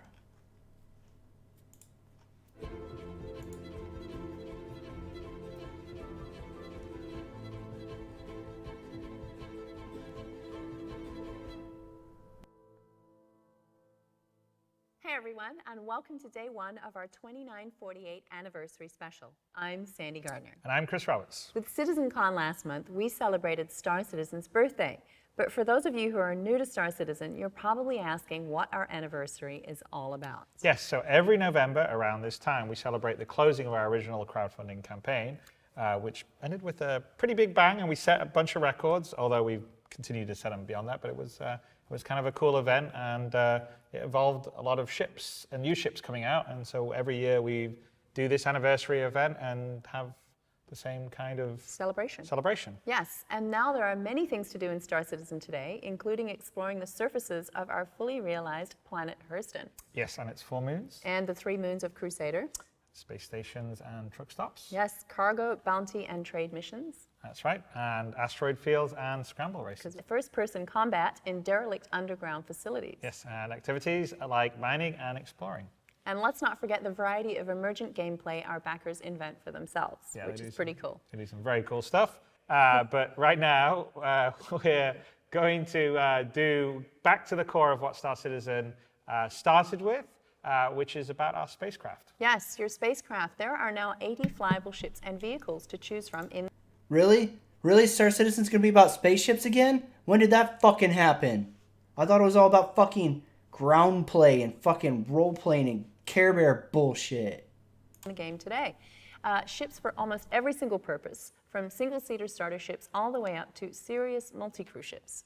And in celebration of our community, this anniversary, for the very first time, we are making all of our ships that are flyable available to the community throughout the week. Yes, we will be featuring a different manufacturer each day, and we'll kick off things today with Anvil Aerospace. They are unveiling the newest addition to their lineup, the Aero Light Fighter, and it's straight to flyable, which is pretty cool. That is very cool, and so you can check it out. No more arguing about how the concept's going to turn out. It's like fly it, which is something we also did with the Valkyrie.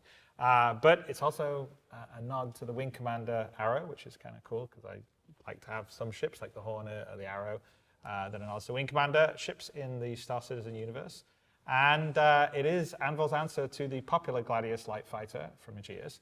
The Arrow is Anvil saying to the world, or the universe as it were, we can be fast and nimble too. And Anvil's not normally known for that. They tend what to have are they known for? More beefy, tougher military grade stuff, but not necessarily fast and maneuverable. All right, well, to discuss the ships of Anvil Aerospace, here are John Crew, Chris Smith, Elwin Batchelor, and Jared Huckabee. Take it away, guys.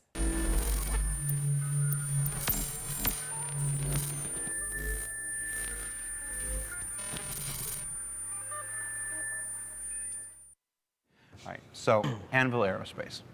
There are actually, I think there are 15 or 16 Anvil ships, and 10 or 11 of them that are flyable now.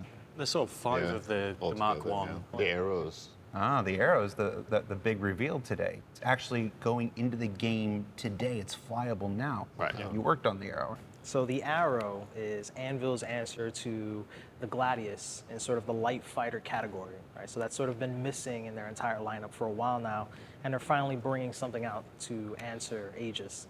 It is a super quick, super nimble ship with a really small profile. So it's actually small in the Gladius. It'll be harder to shoot. You can fold the wings up so you can stack a ton of them on a ship. sounds like it's Anvil trying something new. Like that was their weakness, was the agility, and the arrow is there to firmly try and rounds it off. Nicely. Manufacturers, real world manufacturers, they either hyper specialize into one thing or they go broad to cater for everything. And it was a very obvious gap at the bottom end of the fighter scale. You know, and I think a lot of people dismiss a ship like the Gladius and like the Arrow because it's just nimble and it can't take all the hits and it doesn't have the best firepower. But I can attest to seeing that in the hands of the right pilot, like when Vinny Sinatra flies around in a Gladius, he tears all of us up in the studio. It's a ship like a light, nimble ship like that in the hands of a pilot that really knows how to use it. It caters to devastating. It caters to a really good pilot. Yeah. To be fair, though, the Arrow, I actually do think, as a beginner, is a really fun ship to fly. You were talking about it the other day when you got to fly it for the first time. Right. You get to see. It's so easy to fly. You were sending me messages. I was like, oh my God, this thing is super fun because it's super nimble. I was able to sort of fly circles around things that I would smash into on other ships. And it still packs a massive punch. And the way we laid out the guns, too, and you're in the cockpit firing, it really feels like you're just surrounded by firepower. It's freaking awesome. Nice. All right, so Anvil overall, though, when you think of Anvil, what does it mean to be an Anvil ship? It's sort of, they are the big defense contractor. They provide that military firepower. Even the non-combat-y ships had a military past. Right. And yeah, they're there for just tanking their way through stuff. If you want to survive, you get an Anvil ship. Yeah. If you're going to get into a fight and you want to survive, get an Anvil ship. Every time. Reliable, the latest tech. Yeah, sort of like going up to the government saying, hey. It's sort of everything that's Eric. Oh, it is, yeah. If I could rip the ship away and just have the turret, that's what I was thinking. You just want to have that Luke Skywalker moment? Yeah, that's it. That's all I want. This is why your fucking gameplay sucks, you fucking retards. I want to be in the turret. Yeah, Get it really the Luke was. Skywalker That's the main moment. focus of it. Even though turrets have been shit forever. All right. Fuck. And I have a feeling I know what John Crew is going to say, so I'm just going to go ahead and cover my ears now. I'll just not say it. I'm just sit here for 5 minutes. No, it's the Carrack, your favourite ship. My favourite ship. That you were forced to like. I was forced to like it. I did put it up to the community to pick my favorite ship, and I am legally bound by my obligation to the community to say the Carrack is my favorite ship. Out of all the ships we have in the game, I think that's the one that people are most excited for. It does a bit of everything that you can do in the game. It's a big explorer, a big multi-crew ship. You can use your friends. It's got a scout ship. It's got a rover in it. Can carry cargo. It's got a little medical bay to heal stuff. It's got a little repair bay to repair stuff. It's sort of everything that Star Citizen can do crammed into one ship. So, because the Carrack is my favorite ship, thank you, community, I have to ask, when, John? When are we going to be made whole? Give it to him. That's the intense answer. So it is in production again now. Was it a spit take? That was too much. The Carrack is in production now. Yeah. I'm happy to say that it's back in production, and I'm happy that you haven't just spat all that all over me. It's got 5 guys working on it again full time. We worked on it in the past. We had to pause it. It's a different 5 guys, but there's now 5 guys working on it again. We're building it all out. We had a lot of the interior worked out. We've done some changes to that since we last talked about it. Right, because this is one of the ships concepted in 2014. It didn't have the full interior concepted out like we do these days. Yeah, back then it was just the exterior shape was done by one artist, and I think the bridge was done by another. Yeah, and then it's here, figure it out. Here's a ship with all this checklist of features. Go cram it in. All right, and because it's being built in the UK, I have to ask. I never have to worry about it with these guys. How much bigger is it getting? It got bigger. Let me get a surprise face. Oh. Once we had done that interior for it, we put the concept mesh exterior on it, and it just like you couldn't see the exterior through the interior, and we had to scale it up 40% or something, like a huge amount. I was like, yeah, it fits now. But then when you saw it in game, you looked up at this huge. It got really big, and it got too big, so we've had to scale it back down again. So there was a couple of reasons for that. It's only a 6-person ship. You don't need like a 170-meter long ship for just 6 guys. That's a a huge amount of space. And it also breaks a lot of our landing pad metric sizes. You end up it being restricted. If you're going to go up a pad size, you want to go and fill that out. Right. So it's back to the same size really as it was. It's like 10 meters bigger. No, it's like level designing. So it's a level design on the interior. So you have to be building the interiors before the exteriors now. Yeah. And otherwise, you have the exterior, and then you're like, all right, fill in the interiors, and then everything all of a sudden starts poking out. Our ships are 1-1, interior and exterior. Yeah. So it all has to. No They're flying FPS levels through space. Right. Yeah. So. No cutscenes. All right. Well, I imagine that we'll have many more updates about the character many in months the coming months. Calling all devs questions. Yes. All right. So yeah, Anvil Aerospace, one of the original 5 manufacturers for Star Citizen. We got a brand new ship, the Anvil Aero, flyable now. We got a free fly going on. The Anvil Aero is flyable in that free fly. It's guys, thank you so much. We don't use this is the first time I've ever had like everybody here in one room. It's fun. This is really nice. Good little chat. No problem. All right, let's do it again for RSI, John. Okay. I'll see you tomorrow. See you tomorrow. I'll be there for that one too. Oh, see you tomorrow. See you. Right. Elwin. I'll see you guys during Drake. Are you gonna come back for Drake? I'll come back with Drake. All right, we'll see you then. All right. Have fun in the Aero. I will.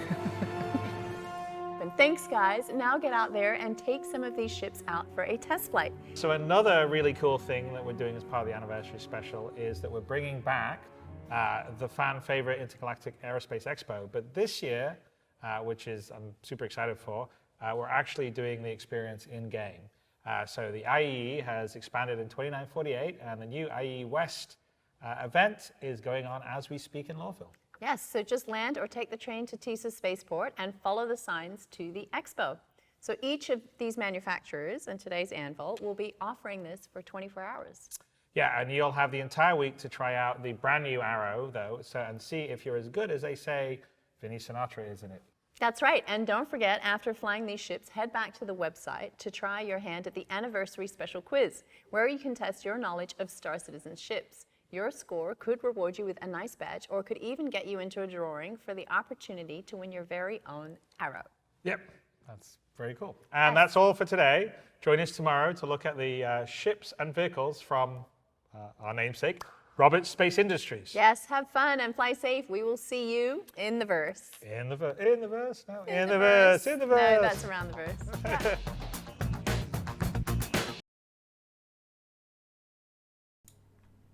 All right, well, that was interesting.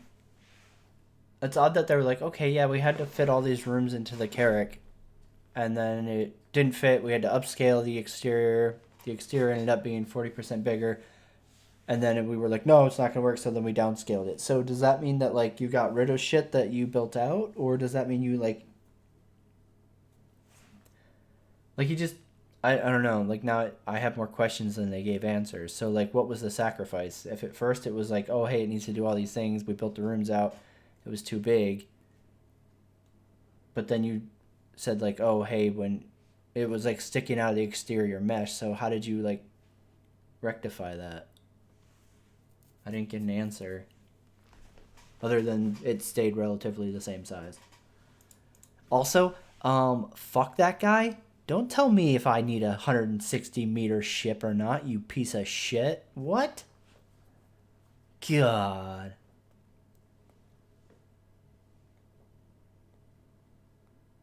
Yeah, I'm sure they fucking... It's weird that, like, they're like, oh, hey, look at all this waste of space in the Carrack. We better fix it to make it smaller, but they don't fucking bother with the space wasted in every other fucking ship they make.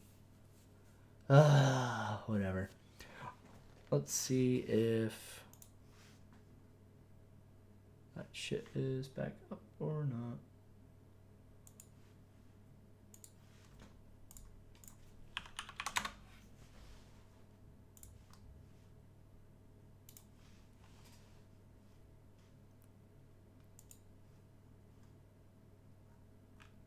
Nope. Awesome. So the other shit is still not working. All right, guys. I'm going to go ahead and take a break, go eat, since we've been doing this for almost 4 hours. And the point was mostly to show off the Expo. Expo was kind of underwhelming, but whatever. Aero, we'll probably do some more gameplay with it throughout the week. as we go through these. I'm going to try to jump on with each new manufacturer date, especially Origin, because we should be seeing the new 300 series work in progress, which should be on display during the expo. Aegis, hopefully, so we can see the Idris in game. Definitely the assorted manufacturers, because that looks like a Crusader thing on the redacted blur. And if it is Crusader, I definitely want to check it out because it is my fucking favorite manufacturer. So it'll definitely be on for those. Anyways, I will see you guys tomorrow at the latest. Maybe later tonight. I don't know. We'll see. It depends how much everybody gets caught up in the expo shit versus if I can get some normal gameplay and everybody doesn't mind streaming it. We'll see. But at the latest, I will see you guys tomorrow for Robert Space Industries Day. With that said, I'm FailureToReport. You take excellent care of yourself, citizens, and don't spend too much money. In fact, spend no money. Make that fucking store credit work for you.